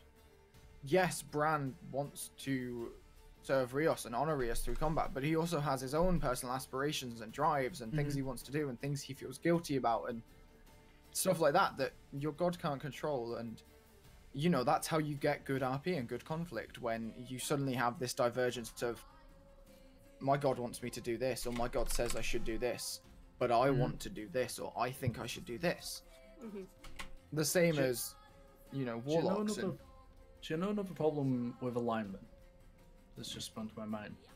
Is perspective isn't taken into account at all. Like a good example would be like war. If two nations are at war, right? The soldiers on side A might be like, hey, we're doing a great thing. We're, you know, liberating this country or whatever. But the civilians on side B might be like, what are these fucking assholes doing in our country? Like, Are we the baddies? I also think exactly, that there you is, know? Like, everything is contextual, Oh yeah. you know?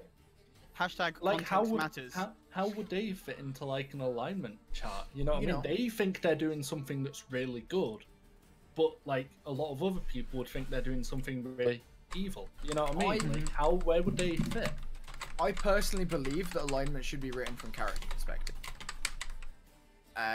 Because their actions, you know, so let's say you have a character and they have like a background that involved, you know, fighting a long war. So you say that Thanos would be chaotic good? And if I was making Thanos as a player, From his, because he's doing it, he has good intentions. He thinks he's his doing the intentions right are thing, good. yeah. I would say that he is chaotic good from his perspective and from a player perspective. Even just like straight up, like I would say is chaotic good. Like No, that, maybe not. Maybe not. what he's doing is good. Maybe chaotic neutral. Maybe chaotic neutral. But from his perspective, again, he's not it's the bad perspective. guy. You know, like from No, his perspective, he's not the bad completely. guy. And you know, realistically, what he's doing is a horrific thing, but he also might be right in that, you know, what if he's right? What if Thanos is right and killing half of the universe is what saves the universe from... Another example is Ozymandias from Watchmen. Yeah. I killed millions to save billions. You know, like where would he fit on a fucking alignment chart? You know, he nuked a bunch of cities. But That's what I like to say is that your party is always the bad guy in someone else's campaign. You know, Exactly. And the bad guy always believes that they're doing right. Whatever their Not intention. always, but The majority they of the tend time. to. Yeah. You know, I don't there are very few villains that are like, I'm gonna do this because it's evil and fuck you guys. Like, or at least not many. You know, generally, people believe in their logic and their reasoning and their motivation. Otherwise, they wouldn't be doing it. Yeah. I think my favorite example of like a chaotic good character, Han Solo, fits it perfectly. Because he's gonna smuggle shit, do whatever he gotta do to get the money. But at the end of the day, he's gonna come through and, you know, help out. But then at the same time, again, perspective as Yeah. the Empire, he is very obviously the bad guy. You know? Yeah. Well, Yeah, but the Even lawful shit like the neutral- Death Star, there was a great But, discussion I like, saw. The lawful neutral chaotic stuff is like the society thing. It's like Yeah. the relationship towards society. So either way, it's always going to be. Yeah, there's like a fix. That's It's what the morality that's the morality that changes. Morality is Good, neutral, subjective, evil. but that's something that translates to real life. Morality is subjective. If you kill 300 men, you're a monster.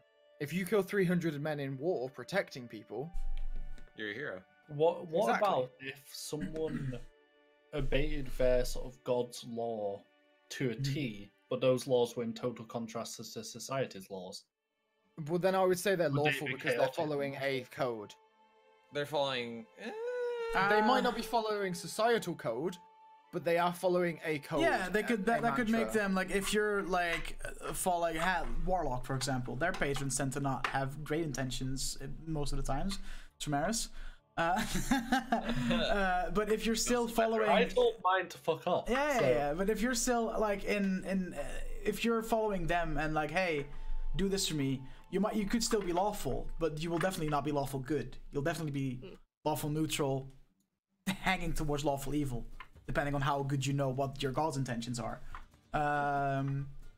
Like yeah, lawful. Like there's definitely two distinct like things you have to like make sure that you see separate: good, neutral, evil, and then fucking lawful, chaotic, lawful, and neutral. Those three are kind of like you can be like like I said before. That good, neutral, evil is kind of Flex.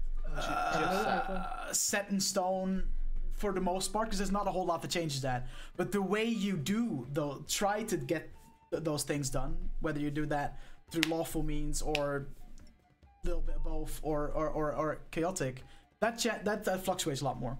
Which Really, another thing that really bugs me is when people totally misunderstand what true neutral is, and they think means I can do whatever I want. No. That is not what neutral like that, means. if anything, it's chaotic neutral. Yeah, Yeah.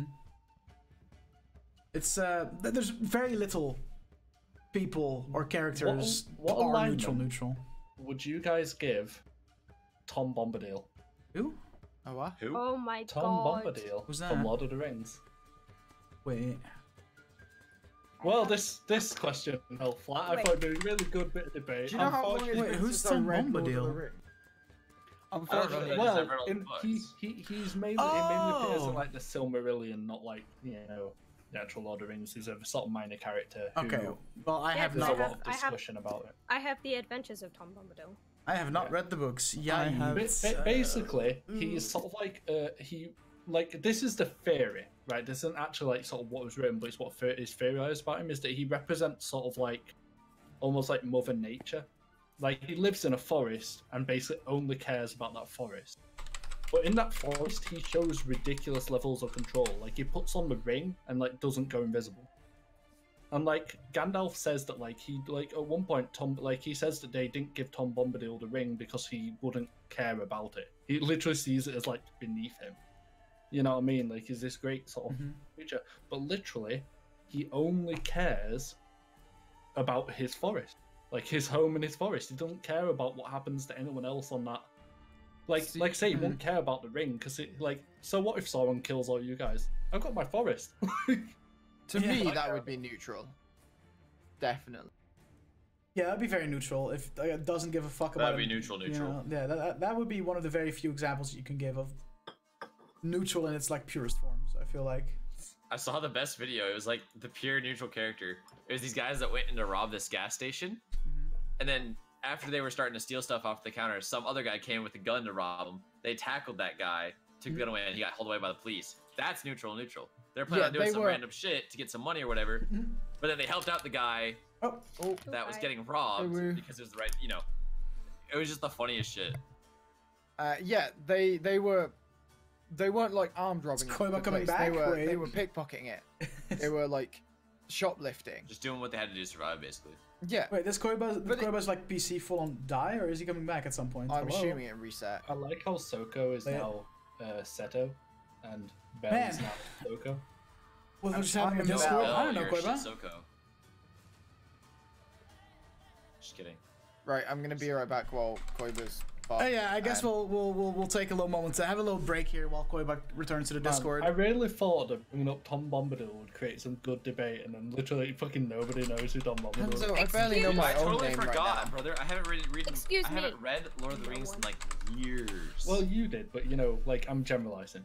All right, Okay. chat. We'll be back in a few minutes while Koiba switches out to Discord he's for one of my the second favorite. half of of this character creation DS does a lot of talking. Nothing happened to the GIF. Yeah, that's because GIF is just image captured in, whereas the rest is window captured in. So if something changes the window, everything fucks up because it's all the same window besides the GIF, because that's not part of the window. All right. See y'all in a few minutes while we sort this out. Yeah. And I'm there we go.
right, guys, we went for a little break. Koiba's back, so I'm just gonna unmute.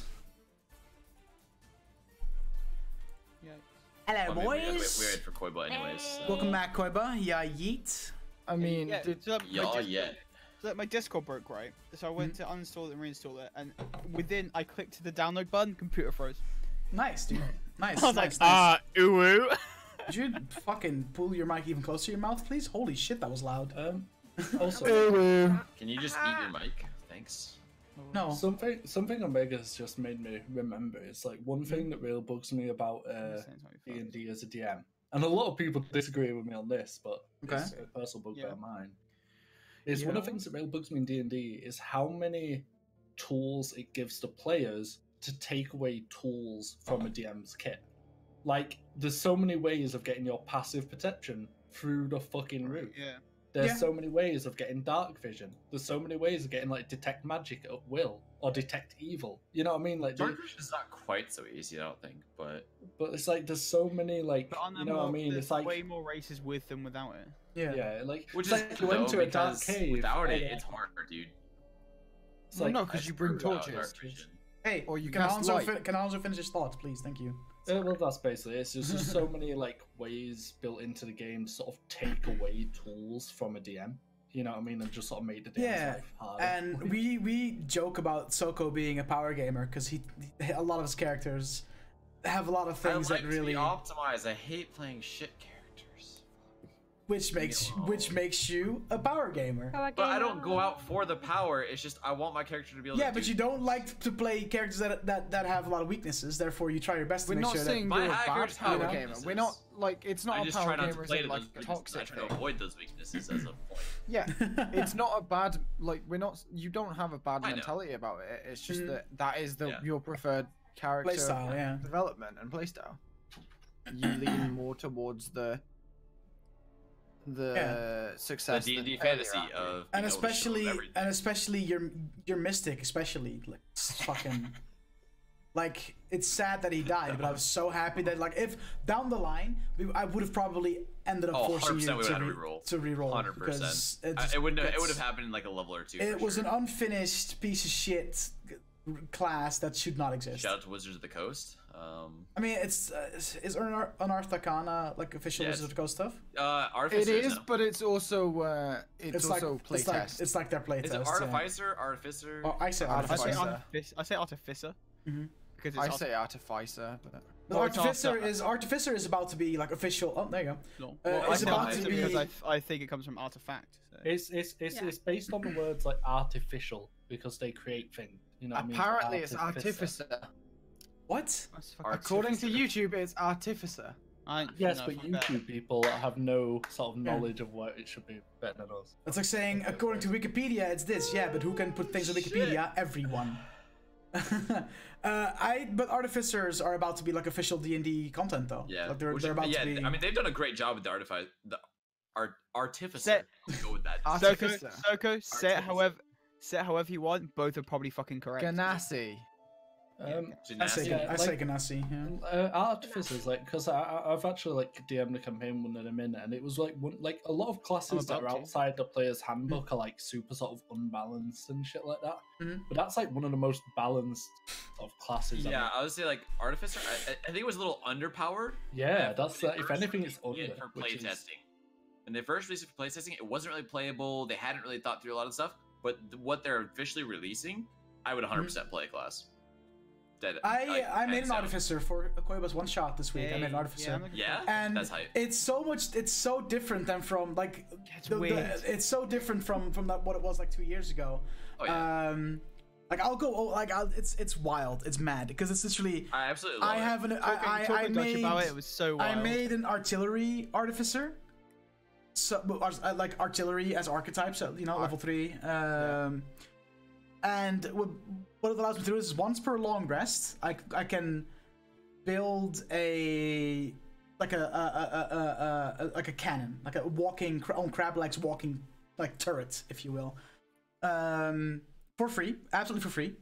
And that's basically what I fight with. And there's 3 different types of turrets based on what kind of combat you're in, and you can do some memes with your turrets as well. And If I want to build a second one, I can, but I have to expend a spell slot. And the first one that I make breaks, like the spears. Artificers can also make replicate magic items. And when you make an artificer at level 3, you can choose you can choose 3 magic items from this table that you can replicate and just make at will, as long as you have something that you could, like for instance, a bag of holding. I made a bag of holding, and all I needed for that to be able to do was just have a bag. Simple. This bag is now a bag of holding. But it works the same way. Whereas you can have 2 replicated items, and if you make a third, the first one you made disappears. So if I, for instance, make a bag of holding first, make a, I think I'm also able to make a rod of some sort of magic wand. Movable rod.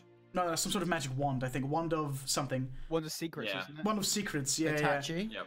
And then I have 3. I know how to do 3. My third one that I can do is I can make my weapons return to me when I throw them. So if I were to first make a bag of holding, then make the magic wand, and then do that thing where I can throw my dagger and it returns to me, my bag of holding will disappear. Which would suck, because if I have a bag of holding full of shit and I forget, and then all of a sudden my bag of holding disappears, that's a bit of an oopsie. Yeah, but also, you want something to never ever be able to come back? Put it in the bag of holding. Make another 2 bags of holding. You want someone to never come back? Put them in a bag of holding. Make another 2 bags of holding. Another thing that artificers do is that they can cast spells. They have an artificer spell list. They know 2 cantrips, and they work as like clerics and paladins and druids. They have to prepare spells, so they know all the spells. You just have to prepare spells you want to use that day. But it's very much artificers are very, very much utility, and you very much combat-wise you do everything through either the items you create or the turret that you spawn in a fight. Because you can then, you build it as an action. It lasts for 10 minutes, has 18 AC, and HP equal to 5 times your artificer level.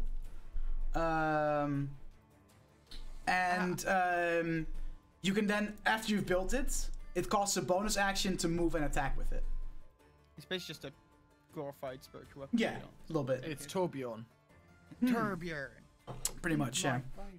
So most of the combat will definitely be done through those turrets. And there's 3 sorts of turrets. There's one turret that has a flamethrower. There's a turret that works as a healing ward. And then there's a turret that does force damage. Just fucking push people fucking away. Hillbot 5000 is my favorite. It's just so yeah, artificers have definitely, like, since the time of, say, Terry and Darrington in Critical Role, artificers have changed a lot. A lot. But we're not here to talk about that. Another thing when it comes to your character is that based on, I think it's based on your background, you then get a couple of personality traits, ideals, bonds, and flaws that you then pick. Yeah. And I'm not gonna lie, I tend to struggle a lot when I have like a way of playing a character. I don't do them. I feel like they're a little useless. Yeah, exactly. Yeah. I feel like they are there for beginners to give someone an idea of a character. However, that is all they're there for. They're there for new players to get inspiration. They're not actually. I like using them for inspiration in that same way. Like okay, usually by at this point I already have like the character in mind, and I'm like, okay, well that's a better way of wording of what I was thinking of anyway, or vice versa. I'm like, no, I can think of a better way to word this. Like I can reword.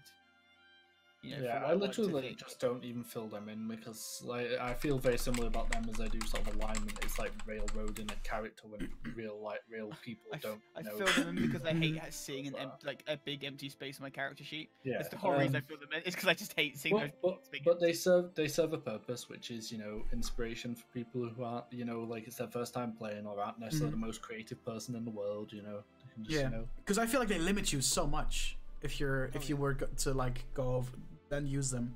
For instance, when I made my artificer for Koba's one shot, I was like, wow, he's like, and I went for the noble background with that. But the noble ones are a bit and the noble force you to be an asshole. The noble options they give you then for your your flaws and all that are so fucking shit. Yeah, they're so bad.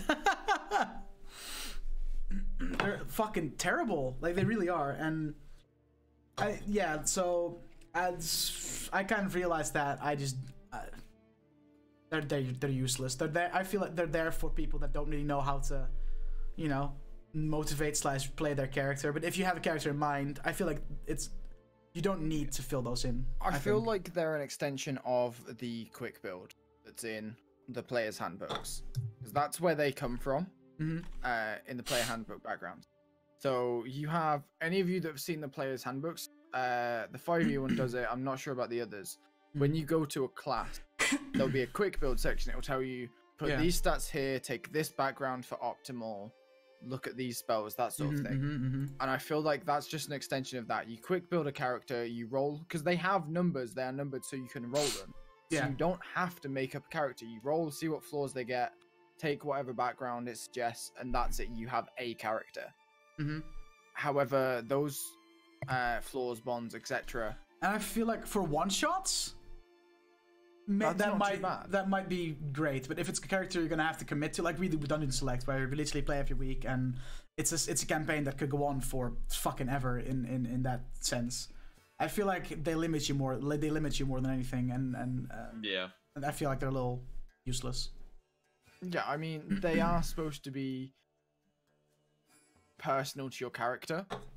So I always think that they are the last thing, or one of the last things that you should fill out. Yeah. It's But feel free to throw them in the trash. Yeah, like I feel like that's kind of what I've done with Norogs. Go into one of my favorite roleplay systems of all time, the Dungeon Warhammer Fantasy roleplay system. Oh, Warhammer, really? One of the things that does, which I think is really cool, is it has like a goal system where you have to put a goal for your character. It's meant to be like a super end game like goal. You know what I mean? So like if your character was like a servant, because that's one of the job options, it could be like become a noble one day. You know what I mean? Like, I'm sick of serving nobles. I'm gonna become a noble myself. You know, like own a mansion. Yeah, and basically, like, it has this thing where if your character ever actually succeeds on their like end goal, you retire that character because they've sort of served their purpose, and then they become an NPC in the world for the party to like interact with. I think that's so fucking cool. Yeah, that is cool. I don't think you should be forced to retire it. I think it should be optional. Oh, well, it is optional, but also if you retire them, like your new character gets like half of their XP, so you don't have to start like right because it has an XP. That's not the thing that I'd have. But like, I think the thing is you might achieve that goal, but then you have new goals. Yeah. So like Actanis, your original goal might have been kill Iron Deck. You've done that, but you haven't decided to go home and sit up, cozy, put your feet up and chill. You've stuck with the party for whatever reason. That was not my original goal. Everyone has a home in the party. But I just love, you know, like that sort of that options there. It's like a cool system, you know, giving your character something to work towards. It's cool that the choice that the choice exists. You know, that's cool. You know. Because characters. I know for a fact that there are people that are like, okay, why does my character stick around? I did what my character wanted to do. What is his motivation now? And if you struggle with that, then you can be like, yeah, okay, let's retire him. And in that sense, it's a cool system. That's basically what we wanted to do with the one-shots at Sellouts, though. You play a one-shot, that character becomes part of the world. The things that you've done will have an impact on the later world. And stuff like that. Like, your Total Bard. Totals can live for a long time. That was maybe, I think, 30 years set before the campaign, so that Total Bard is still around somewhere. Like, what the fuck is his name again? I forget. Jesus Christ. Whoa, wait, hold up. Is Zeed still around? Potentially. Is my broski Zeed still around? Potentially, you might meet Zeed, the Loxodon monk rogue, at another point. Dude, that was such a fucking lit build. Maybe for he's damage. even the person that introduced Thruum to the Way of the Shadow. Who knows? What if we find like Arokhan just fucking drumming away on his drums, viciously mocking things to death, dude? So cool.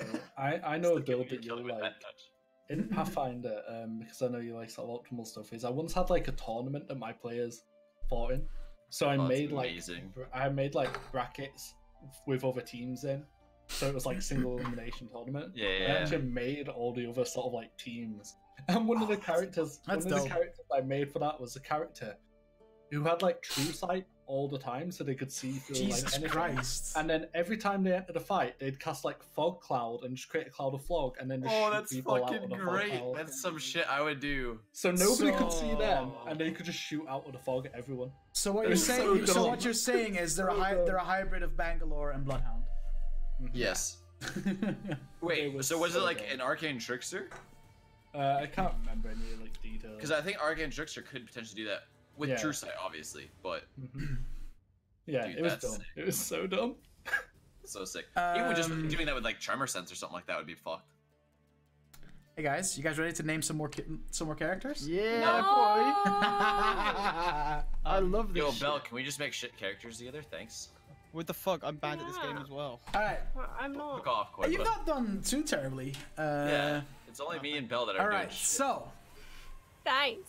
a male turtle gladiator fighter wielding a halberd made from dragon teeth, who drinks nothing but tea.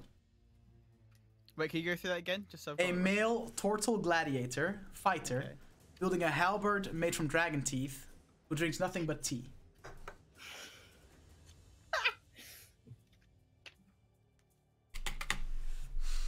What is that face Sorry, spell? can you repeat that? I was totally not paying attention. A male turtle gladiator fighter wielding a halberd made from dragon teeth, who drinks nothing but tea.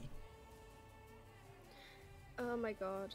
I hate this. I hate this. I hate it so bad. Oh no! Why? Why is that what comes to my head? I'm not working. What is happening to Quinn? I swear to God, I nearly second No. named this dude T-Teeth. Oh no! Oh god. Because you said gladiator, all I had was a gladiator in my head, the TV show, and I was like, it's Wolfman. Rhino.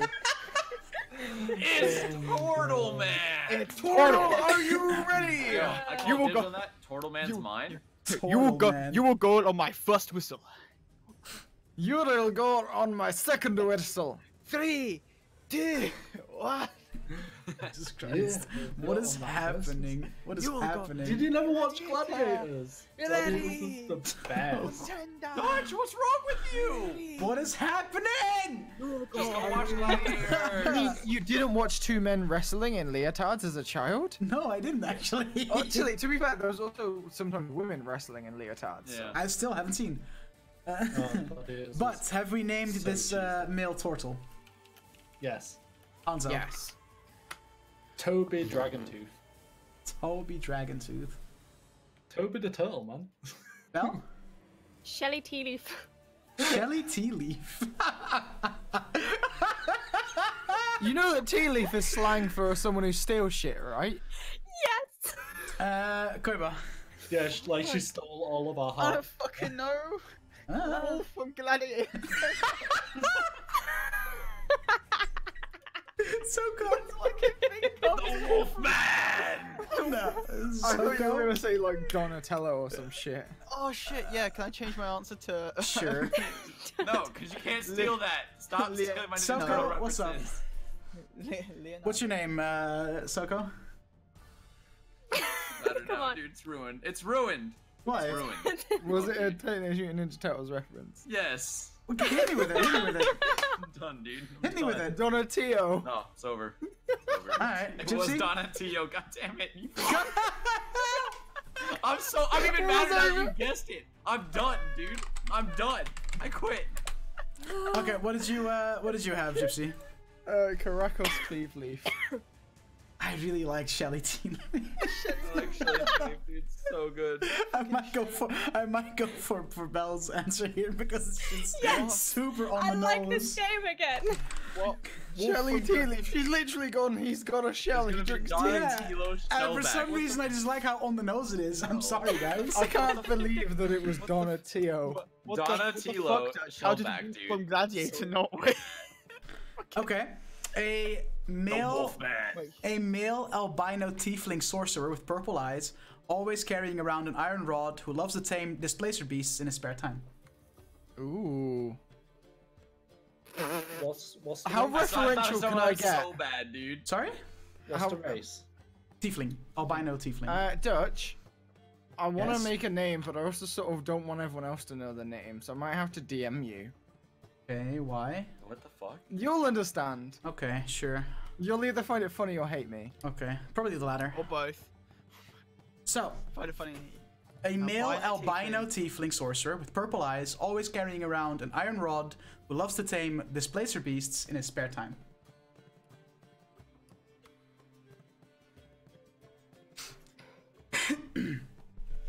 Fuck. It's always the first name that's the hardest, dude. Now, Dutch, do you understand why I might have to change the second part? Oh, wait, hang on, I'll check my DMs real quick. Beep, beep, beep, beep, beep, beep, beep, beep, beep. Instead of a surname, can they have a title? Yeah, I was. Sure, yeah, oh my sure, God, sure, Hanzo, sure. get out of my brain! I was thinking exactly the same thing. I'll allow it, I'll allow it. But why, I can't think of the last name. why is that last name something that pops in your head? Because read the character description again, and then you'll understand. A male albino tiefling sorcerer with purple eyes, always carrying around an iron rod, who loves to tame displacer beasts in his spare time. Yeah, okay, I get it. But I can't actually give that because I don't want to ruin our campaign. Yes. We have names or titles? Sure. Let me come up with a different second name because I gotta make two. I'll give you. I'll give you time. I've actually I've got got a name. Well, Mine's share shit. I have no but I'm idea. going with share it. with the class, Koiba. Maximilian Feng. That's not half bad. You know, that's all right. Hanzo? Aranak the Faded. That's pretty sick. Oh, I like That's that. really cool. See, titles are way quite better than new. second I know, right? names. That's really cool. Wait, Belle? what was it? What was- Aranak the Faded. That's pretty cool. Belle? No, mine's so bad. 'cause Same. You had a good one last time, though, Belle. Yeah, Baby, you're on the board. faded. I googled what Displacer Beast was. 'cause You I didn't cheated. No, know. you just I check what displacer beasts were. I That's wanted fine. to know what it was because I didn't They're like know. panthers that can zap around and do shit. Yes. Iron Rod for Displacer. They're like Milo, but upgraded. Yeah. So before I googled, because of the word displacer, my immediate thought was Violet Vanish. Because of displace. But then I didn't know. Why does Violet And Vanish sound because like the pigment in Sillet his Bang? skin has Why, vanished. why does it sound like Sillet Bang? Violet Vanish! That's what I thought. I'm Barry Scott! Violet Vanish sounds like a budget superhero. All right. Wait. Violet vanished. Dude. Soko. Is Violet the name of the girl in Incredible? Caldor Yes. Whiterod. Who goes invisible. Caldor Yeah. White He Rod. vanishes. Yeah, dude. Mans. That's okay. Gypso? Gypso? Dippy? Iris Hornhelm. But with a Y Violet instead of an I in Vanish front and of the Iris. beast is gone. Imagine. Imagine using an I, lol. I mean, there's Oh, literally an good. I in it, but... Singing. I kind of like Soko's name, Wait, really? but the Hanzo's like title, the faded. Yeah, Hanzo's title is just fucking. Because you know, Displacer Beasts, that's pretty sick. Yeah. I'm giving it to Hanzo. Yeah, give it to Hanzo. I'm Titles giving are it to so much Hanzo. easier than surnames. I know, right? All right. A female Tabaxi blood hunter who always wears a leather diaper painted blue and likes to spend her off time pretending to be a fish. Wait, what? Sorry, what? A female Tabaxi blood hunter who always wears a leather diaper painted blue and likes to spend her off time pretending to be a fish. I've got a name. I do not. I do not. I clicked my computer and then I dropped my mic and then I caught it. So it was actually a really. Oh, dude, I got mine. I I've got actually one. have mine now. I've got mine. Part of me wants to make a serious name, and part of me wants to make a fucking dumb as shit meme name, and I don't Oh know my what name. the point. If you're Oh gonna my do a God. Dumb as dumb shit. as Do a shit, dumb as shit meme name. I want yeah, to hear if you're it. gonna do a dumb as shit meme name, Yeah, this do is it. the character This is to do the a time dumb to do it. meme name for. Tabaxi blood hunter who likes to pretend she's a fish. Like, there's nothing more memey than this. This is your chance. Yo, Yeah, this I is- can't. Can I? Can I? Damn go it! first? Damn it! It's Sure. like I was gonna say, I can't believe you just revealed my backup character for Dungeon so like this. Sure, I mean, Hanzo. he did say that we were all gonna hate him. True. Hanzo? Tika Bluefish. Tika. That's funny. It had to be Tika. It's a cat. That's fair. Belle? I literally don't have one. I couldn't think of anything. We'll come I back have to you. nothing. We'll come back Throw to you. something out. No. Just Clever. say something random. Mine's fucking stupid. Clever? Great. Oh, sorry. Blob. Just Blob. Blob. blob. You're fired. So Is it blob because she's pretending to be a fish when she tells you? It's Nani Bubble Breath. Sorry? Nani Bubble Breath. Nani Bubble Breath. Yeah, dude. I'm fucking Gypsy? little monkered out because I'd like to change mine to Uwu. I thought you were saying her name is Little Monka. no, because Koiba said the name's what was Little it you said? Monka. You said blob, right, Koiba? Blob. Blob. Yeah. I was also gonna say blub and be like because she's pretending to be a fish and told you underwater. Oh no, mine was just because she's a fucking. Because if she's not called Blob, she's gonna be. But if that, institutionalized.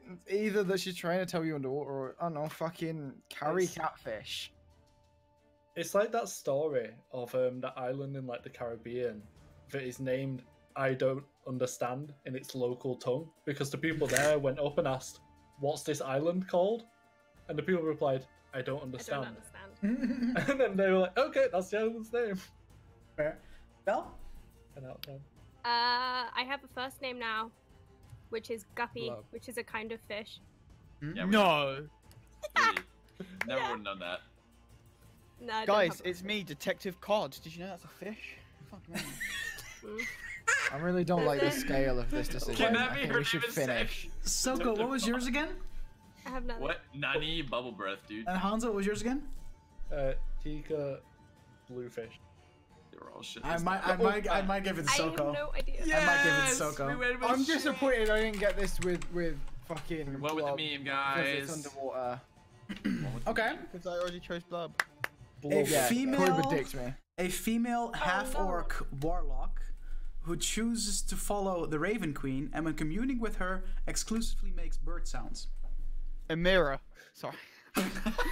She's not a half orc, and if you call her such, she will probably stab you. That was a joke! That was Can the you actually joke! ask? Can you ask her if she's a half orc next session, please? No, stop. I will stop you. Fuck it. Oh no, I said that. I can't think of like serious now. Well, it'll probably hit No, I better can't than think of Tibwin one. does. No, I I'm mean- just thinking about Amira. All I can think of is that fucking Max used to play a half orc in the one shots called Loktar Ogar. Oh, stop. It's a fucking World of Warcraft riff. Garrosh health drink. Yeah. I hate this place. No, you don't. Wait, so can you say it one more time? A female half-orc warlock who chose to follow the Raven Queen, and when communing with her, exclusively makes bird sounds. Half orc. I've got a name. I can't ever do female. first names, but I can do last names. Female half-orc warlock. Yeah.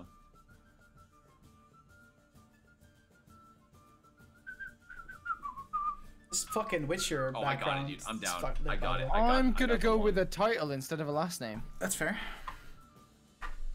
We all got something? No! Yeah, I got it. I'm ready. The usual suspects that have nothing yet. Okay, I'm cool. ready, dude. What do you mean? I usually don't have No. anything. Leave me alone. Referring to Bell. Koiba. Jillian Squawk Song. Ooh. Jillian, the most sparky name. Yeah. I can't think of a fucking gull pun, right? Leave it out. Leave me alone. Could've Hanzo? just said like, Oktar the Blood Raven. It's pretty sick. That's pretty. That's Soko. Olga Squaw. Gypsy? And to do it. Lakthos the Unkind, because a group of ravens called an unkindness. They're actually called a murder. Yeah, that's crows. It's crows. Crows. That's it. Bell? Dude, yeah, I never said to be smart, so. Kiri. I don't know. Say something! God. I'm giving up on you. Fucking die in a fire, Sellotape Gypsy. Tape. Come on, Bell. Oh, I had an NPC in one of my campaigns. There was an owlbear, like a friendly owlbear. So it always talked like it was hooting. It'd be like, "Who are you?" Oh my god. The best character. That sounds like it'd be really great for a session or two, and then after like 3 Yeah, minutes, that's super annoying. That would have to be an NPC. I not a roll to PC choke the character. owl bear in its sleep and Bell. cook it for breakfast. Do you have a name for the half-orc warlock? Carrion something. Carrion something. Isn't carrion birds? But I don't know what the other something is. Carrion Squaw. Carrion something. Carrion Carrion camping. Cool. Carrion Crow for the Did alliteration. you say carrion camping? Carrion camping. I really enjoyed Koiba's name. Not gonna lie. I did low-key enjoy Koiba's name. Hey, man. Oh, can we not go with carry on camping? No, fuck you. It's a stupid fucking name. All right. Okay, What last about one. you? Last If one. you carry on making these puns, You mean we can't go with Carrion Cleo? Last one. Ah! Okay, it's one. A male gnome sorcerer who contracted lycanthropy and now spends his full moons being a were-rat. A where rat? Yep.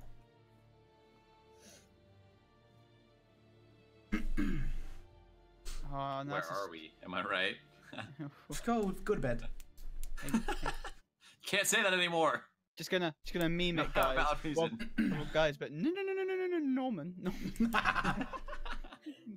Bonus points. So a what? A gnome were-rat? A gnome sorcerer who contracted lycanthropy and now spends his full moons as a were-rat. Was it a wild magic surge that gave him were rat powers? I cannot confirm nor I deny love wild magic. It's so Same. much fun. the origin Have of you seen his the- lycanthropy. Have you seen the 10,000 wild magic search table? Did I ever tell you about one of the worst experiences I ever had as a player when I played as a wild mage? And you know, like the wild mage things are up to the GM's discretion. Mm-hmm. He just Never did never did them. Oh, See, I think you I should do was it so all the sad. time. I was so Yeah. Like, That's you're sad. not playing a wild magic sorcerer unless you want that I mean, you're shit. rolling that once too often, though, Hanzo. It's like Yeah. literally, it's like this is what my class does. This is its thing. Its unique selling point, and it hasn't happened once Mhm. ever. Like, fuck. Alright, Koiba. You have a name? Fucking haven't. No.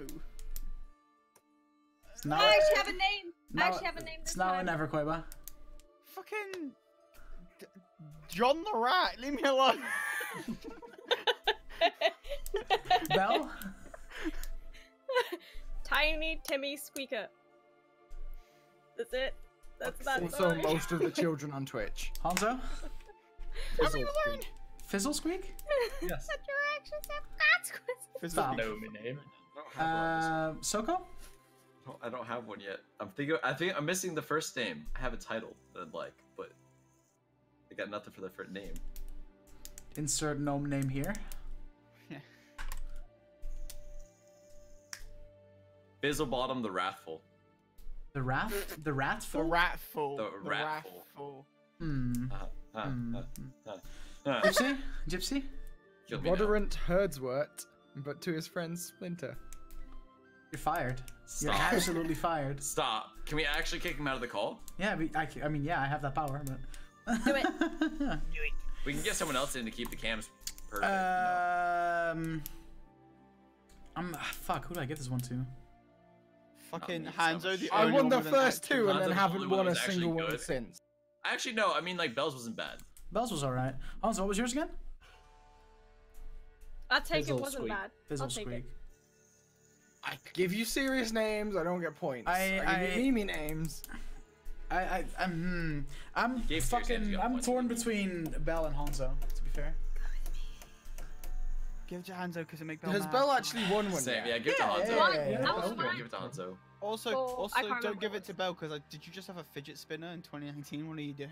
I use it to distract. from pain. Fidget spinner It's a in pain current point. year. You You know mean what? It's a legit. It's a tie. Hanzo and Bell both got a point. Fuck it. Alright, Yes. I'll take it. so let's Bell, see. Bell, high five me. I think Hanzo won. We have Gypsy with 2 well, points. your opinion isn't valid. We have Hanzo with 3 points. Yeah, Hanzo We won. have Bell with 2 points and Koiba Soko with 1. So it's a tie between Koiba and Soko because we do golf rules. Good job, Yeah. guys. Fuck yeah. No golf. Dutch golf clap. No, Hanzo won because he has 3 points. Good job, Hanzo. Proud of you, So bud. what you're saying is if you had given that to Bell, it would have been a three-way tie. Yeah. and we all would have won apart from Soko and Quiver. Oh, why didn't you do that? And I was a winner. But now we actually You're have a winner in my heart, Belle.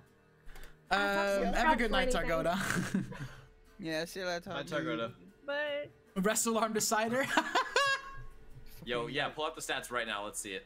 I think the last thing that we haven't really gone over yet when it comes to character creation is that based on your background, based on some factors, you get, some starting equipment that you can pick from.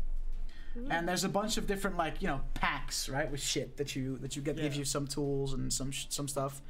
But I kind of, like, it's not a whole, like, you don't get mind-blowing stuff, right? It's like, oh, you get something that kind of fits the RP of your character. There are better packs than others, though. But there are definitely like better But packs than others. Let's be honest. Half of the shit that's in them gets forgotten about the moment you finish creating your character. Yeah, Like, Like, some of them Explorer's include, pack like, is always I- better than Dungeoneer's pack. I have a quill and ink, and there's like, Mhm. it fucking never comes up. Like, it's never relevant. Well, Yeah. unless you're a wizard. but Or like, unless you're No, writing that- fuck you to slip under people's doors like a true Supposed to be rogue. special type of ink and special no, type of for ink. instance, like I went with I think it's called the Monster Hunters pack. I'm not Monster entirely Hunter pack. sure. Yes. Yeah, Monster And pack. that comes like with wooden stakes and stuff. So if Gypsy at one point throws vampires at me, I'll be like, hey, I had 2 Yo, stakes ready. weirdest, Yeah, that's one of the few useful ones. Yeah. weirdest like. I don't know. I like the Explorer's pack personally. It's Weirdest just gives you a pack that comes bundle with, of things to use. There's a ton of it. Dutch with Saris's background that I chose. It comes with the fucking Monster Hunter pack for just Really? no reason. What the Yeah, fuck? For Yeah. no reason. Oh, we've changed it because Gypsy's like, the fuck is this? Like, Yeah, what the what? fuck? Yeah, we But, like, specifically spoke about it, and we were we're like, what is this? basically, That don't make no Saris's sense. background is like, hey, like, there are things in your past. Here's stuff to kill those things if they're real. But, like, the background isn't necessarily, like, linked to these things are tangible things that can and will kill you. Yeah. So it makes no sense to have that. One of my favorite moments was, I think it was like last session where, from my character creation, I ended up with 2 daggers, which have never come up at all in the campaign because Tremaris doesn't use, I think you gave one to Kisaren at one point. Yeah, and like there was a moment in like last session or somewhere where I was with Bran, I think, and he was like, "Do you have a dagger?" And I was like, "Yes, Yeah, 'cause yes, I I needed to do." cut a rope. Yeah. Yeah, and I was like, "Yes, actually, I do." I Because actually I have can't one. random cut way things to with a make it. flail. It's like literally just like Slice I've my seen him try fucking hard enough. sandwiches.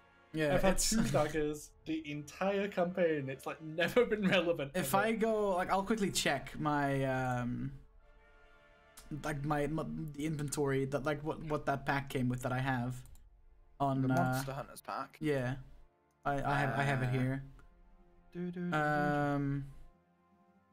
Where you at? Fucking Peldil? There you are. Peel deal. It like most packs tend to come with like bedrolls or something of the sorts.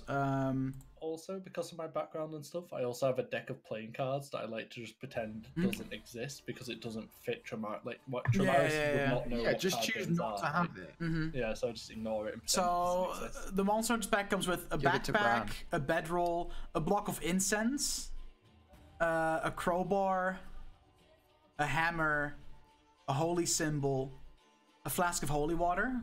I'm pretty sure is what you start with as well, if I'm Yeah. not mistaken.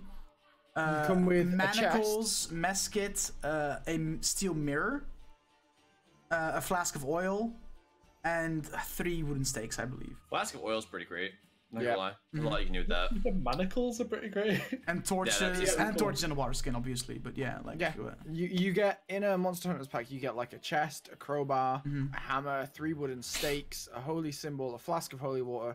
It's definitely like it's not. It says Monster Hunter, but to me, it's more like undead hunting. It doesn't necessarily provide all the things that you would need to hunt a lot of monsters. But I also think that that's something, again, that as a DM you would work with. If your character was taking a background that gave the Monster Hunters pack, and their specific background was devoted to hunting a certain type of monster, I would say that it would make sense to swap things out with things that would be relevant to that. Do you know one of my favorite things when doing character creation? Right. The trinket table. Trinkets I are fucking love the cool. trinket table because like it's so good at providing like a sort of arc for your character, like something about your character. Because like for example, like you know how Tremaris' whole thing is that he got this like map piece and it's leading him somewhere that he don't know about, but his gods like guide him there. I got the idea from like the trinket table. It started off as I rolled on the trinket table and got like a piece of a map, and then like I just worked it into my entire character's background and stuff. You know what I mean? Like I fucking love the trinket table. It's so good at coming up with like ideas for your character. Yeah, definitely, like, cool. definitely. So I have a list of all the different equipment packs here. A burglar's pack comes with a backpack, a bag of 1,000 ball bearings, 10 feet of string, a bell, 5 candles, a crowbar, a hammer, 10 pitons. Pitons. They're like, pitons. Climbing things to help you climb. Yeah. You stick them on the wall to like loot. A hooded lantern, 2 flasks of oil, 5 days of rations, dinner box, and a water skin, and 50 foot of rope.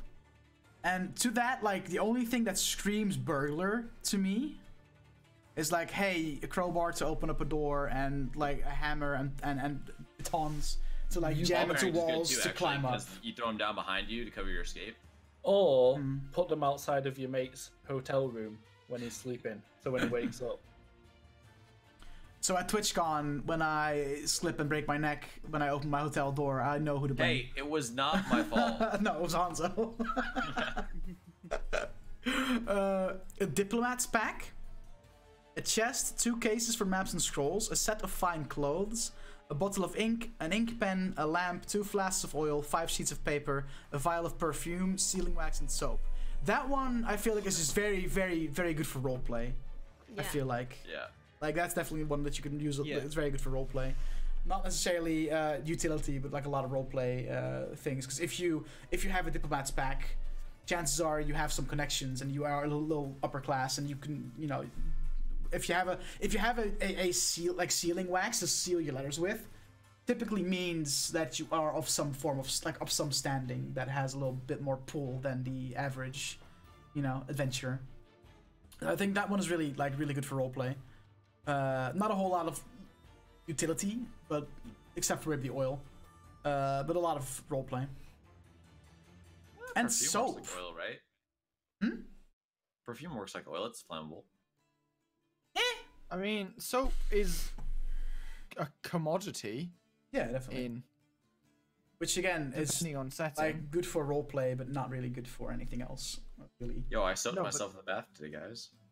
But then at the same time, you're also, let's say, if your party have been out on the road for a week, and they're then trying to persuade their way into some sort of noble dinner party, you're going to be like, the fuck, guys, you're covered in mud and blood and shit. Like, nah, as persuasive as you are, you're not getting let into that, even if you get like a nat 20. Yeah. I don't know about you, but I don't really roll around in shit very often. I mean... yeah, but when you're a dickhead, people tend to do stuff like that to you while you're asleep. So just sleep with one eye open, bud. Okay. Do you know one of my favorite like mechanics in the video game ever is in Kingdom Come Deliverance, where if your character was dirty and smelled like shit, they were worse at like talking to people. Yeah, like, yeah, I fucking yeah. love that. Like that's so fucking cool. We have the Dungeoneer's pack, which is a backpack, a crowbar, a hammer, batons, torches, a tinderbox, fuckload of rations, and a water skin, and also a rope. Dungeoneer's pack is very like useful, like a lot of utility out of this one. With the crowbar, the hammer, tinderbox, load of rations, very and a fuckload of torches, like very useful in a lot of situations you typically come across in playing Dungeons and Dragons. Kind of straightforward, nothing really super like stands out. It's pretty basic. Entertainer's pack is also pretty basic, but comes with 2 costumes and a disguise kit. Now that's pretty good. Having a disguise kit. Yeah, getting a disguise kit's huge. That's pretty huge, especially if you're. Why? I can just cast disguise self at will. Okay, yeah. Not everyone can cast disguise self at will, Smile. You fucking dickhead. Just be a changeling, lol. Fucking warlock invocations. I wonder who else can do stuff like that. This is the point where Bell should respond. Oh, there you go. Bell's in her own little world. Explorer's pack is pretty good. Kind of on par with the Dungeoneer's pack. Very useful. Backpack, bedroll, mess kit, tinderbox. load of torches, load of rations, and a water skin, and 50 foot of rope. It's pretty much the same. Very useful. If you're going caving a lot, you know, that's one you wanna have with you. Monster Hunter's pack is pretty unique because it comes with a lot of like super like Van Helsing-y stuff. With the wooden stakes, the holy symbol, the holy water, manacles, a silver mirror, flask of oil. It's very much like very Van Helsing, I'm going vampire hunting esque shit, and really cool for roleplay. But also, if you are going to be hunting some enemies, then hey, having wooden stakes helps, or having you know, a flask of holy water. Like that, it's useful. It's definitely more than just a roleplay item. Priest pack, backpack, blanket, 10 candles, a tinderbox, an alms box, 2 blocks of incense, a censer, vestments, 2 days of rations, and a water skin. I've never really used a priest pack. And I need to use them. Yeah? Yeah, they're alright. Yeah. I feel like that's as far as it goes, like, they're alright. They make sense. A lot of priest. Yeah, obviously. Like I feel like a priest pack would. It's playing a literal priest. Doesn't Yeah, have a priest exactly. I wasn't gonna say anything, but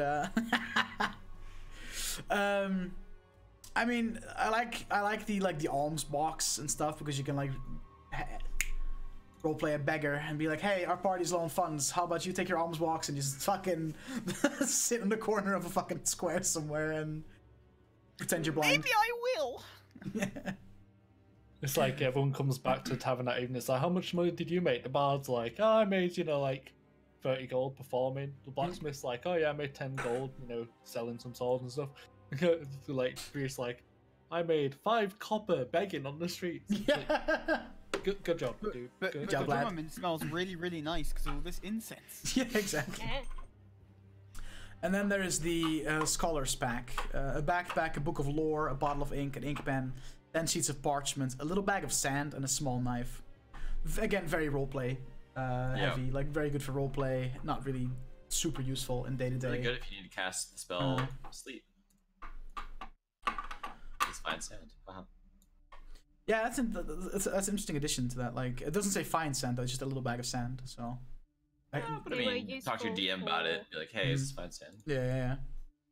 They were useful for letters and stuff. Oh, bye, Gypsy. Bye, Gypsy. Back in the days. Nice mute, 4 house. Suck it. All I wanted to say was, hey, yo, this sand is fine. Okay, well, good thing you got kicked out then. Yeah. And with that said, we've kind of gone over all the things that happen when you create a character. Oh, you forgot the when you create a character, the last bit that happens when it dies and you cry for like the next week. Yeah, obviously, because you spend all the time making backgrounds and all that. Luckily, we have a resident expert in character death. Yeah. Fuck you! I knew it. Wow. I knew it. I'm done. I quit. I'm out. It's like. What? Sorry, what'd you say? Middle finger? What was that? Sorry, what? Listen, okay. That just looks really odd with the fucking. It hurts a lot. I'm so sorry. This is abuse. Nothing new. I don't think we missed anything. We like 2 hours and a bit, just going over everything that comes to play when you create a character. How do roll the dice? So I think I'll upload this to YouTube, to the Dungeon Select YouTube as well, as a little meme. Next week we'll be back with a regularly scheduled Dungeon Select, and I'm excited. Well, it's not gonna regularly be scheduled. It's Saturday scheduled, isn't it? I mean, yeah. Maybe. We don't know yet. Yeah, I think it is. It's a differently day schedule. But it's gonna be a good one. I'm excited. Hope you guys are too. Thanks for being here, guys. Thanks for being here for this like little replacement of Dungeon Select this week. Still kind of got our D&D, our Sunday D&D fix. I'll be streaming a lot of Sekiro Shadows Die Twice this week. Same. So I'll be streaming some for Pokemon that if you don't want to see Sekiro smile. I'll be playing something tomorrow. Yeah, probably. Question: Probably feats and spells tactically chosen or chosen based on what the character would use? A bit of both, I think. Yeah. So look at Koiba and me, right? We have 2 different styles of the game. and I think this is like the biggest example of it. Is like Koiba's character Nakul. Yes. Are you okay with discussing the feats you chose? Yeah. So like feat wise, like I chose for Nakul. I think this is very Nakul specific. I don't think I do this all the time, but for feats with Nakul, I chose stuff that makes sense, character and RP wise. Like they legitimately they are detriment to me. Stat wise, they do not work. Like they are bad for me to take, but they make sense because I took Dragonhide is what I've taken so far, and I plan to take Dragon Wings at some point. And that's based on like just my lowest stats is what all these are based on. And I chose stuff like it just makes sense for my character. Like the Ancestral Guardian, it makes sense to become more of a dragon, more draconic. So that's what I did. I did that. But I know that's so we are currently in our campaign at level 5. So some of the people here have chosen a feat. Out of the top of my head, I know. Me, Actanis. I know that Actanis has a feat, Naronk has a feat, Nakul has a feat. So I think Kasirman for a stat upgrade. Aberron also went for a stat upgrade, I think. You went for a stat upgrade, right? I had to, basically. Yeah, and I think Tremaris also did, if I'm not mistaken. No, I just I haven't reached level 4 in the class yet. Oh, true, yeah, you multi-class. Haha, 4 house. Yeah. Yeah, it's true. I chose my feat purely based on, I want Naronk to be better in combat because, close combat is kind of pretty fucking weak until I was able to like, hey, I can use my bad news up 30 feet now. Yeah, there's just two approaches to it. Is some people pick it purely for character, like I generally do that. Yeah. Or some people pick it for what, will just make them better. But there is often times you can find a middle ground and find something that fits with your character and is useful. Well, if there weren't really any that fit Actanis' character, to be honest. Actanis smash. Well, like if I me and Belle kind of homebrewed her but yours feat a little bit to fit with her archetype. You went with like Great Weapon Fighter, didn't you? Master. But that does fit because it makes you better in combat. But also, like your character's whole background is that they were a professional fighter. Yeah, you know what I mean? So like Actanis smash. So it does make total sense. It makes sense, but it's not like purely character driven. Yeah, so like with the cool stuff as well, like. I would never make anything that didn't. I would never take anything that didn't make sense to my character. If the cool stats were slightly changed, I'd probably take them anyway because they would be quite good. They'd be quite. I think the good thing about feats is that even if you go for character-based ones, they tend to be beneficial anyway. But yeah, like it's definitely a bit of both. No, definitely. It just depends on how you like to play D&D. In all honesty. And that's what's great about D&D is that you can mix and match. It's very versatile. Oh, you can take a feat just to allow you to wield 2 tower shields. There's no point. Exactly. You can take a stat upgrade purely to wear a certain type of armor. Thank you guys for being here for this Dungeon Select replacement. So like I said before, I'll be live pretty much all week with Sekiro. So will Soko, I'm pretty sure. Sekiro. Yeah, pretty much. Anyone else doing anything? Anyone else doing anything stream related this week that you want to like? I'm probably doing more Pokemon Nuzlocke randomized runs throughout the week. Lit. No 24-hour stream. My comebacky stream after like a week of like hard work. So I've got a new podcast episode out tomorrow. I've done the editing. I just haven't published it yet, so I'll do that tomorrow. So if any of you want to check out my podcast, MAM Wrestling on Twitter. Laura's also on the podcast. Yeah, Laura also does the podcast. She just shits on one of my favorite hobbies. It's fun. I suppose I could plug the sellout stuff. Yeah, definitely. So it won't be on Saturday this week. It may be on Sunday, depending on my work schedule. But usually every Saturday I get to play D&D as a DM with the brilliant Koiba, Belle, Soko, Dutch, and the Anime Panda. Not next session, but the session after. Oh, and Soko, I guess. Oh wow! I called you out, didn't I? I included you. Yeah, you did. Yeah, fuck you. Not next session, but the session after. I suppose it's gonna be. So it's gonna be running next session and the session after. But the session after, the end of it will be when I am drawing for a giveaway for a set of ice cream dice. Ooh. Hi. Not only will I be letting the winner pick which set they want, I will also be paying any extra postage. So this will be completely free to you. You will get a cool set of ice cream dice. I paid for an extra set when the Kickstarter was up just for this. And there's a mystery guest this next week. Excuse me? on sellouts, right? No. You said there's. Oh, wait, no, I'm stupid, dude. I'm fucking dumb. What do you mean? We had a Dude, mystery. I'm fucked up after yesterday. All right, leave me alone. We had a mystery guest last week. I know, Some- dude. I That don't guest know. being Bell. Can somebody just clip Soko saying, "I'm fucking dumb"? I'm fucking I need it. Wow. I need it for notification reasons. Alright, I'm Just making that wait, command. I don't even know what week it is. When we're playing like Dungeon Select, if Soko's not there, just be like, so like, Narong, what do you think about this situation? I'm fucking dumb. dumb. Soundboard. Oh my god, can we really like? We should set up a soundboard. So, are we all agreeing that Bells would be nat 20? No. Yeah, I rolled a nat 20, guys. Which no, one no, were it's, we like, no. no. It's I rolled a pause, nat 20. All right. So yeah, before we fucking spiral into out of control, Speak and spell. who are we gonna fucking? Who's live right now? Who's mans right now? dude? Profane's live. Oh yeah, Profane's Profane's doing his live. fucking Sekiro drunk stream. Freaking Let's live. Oh, that's fucking right. go, dude. Pog. We don't ever get to. Heck yeah. True. He's doing his drunk Sekiro stream, guys. Check him out. Profane Artillery, the man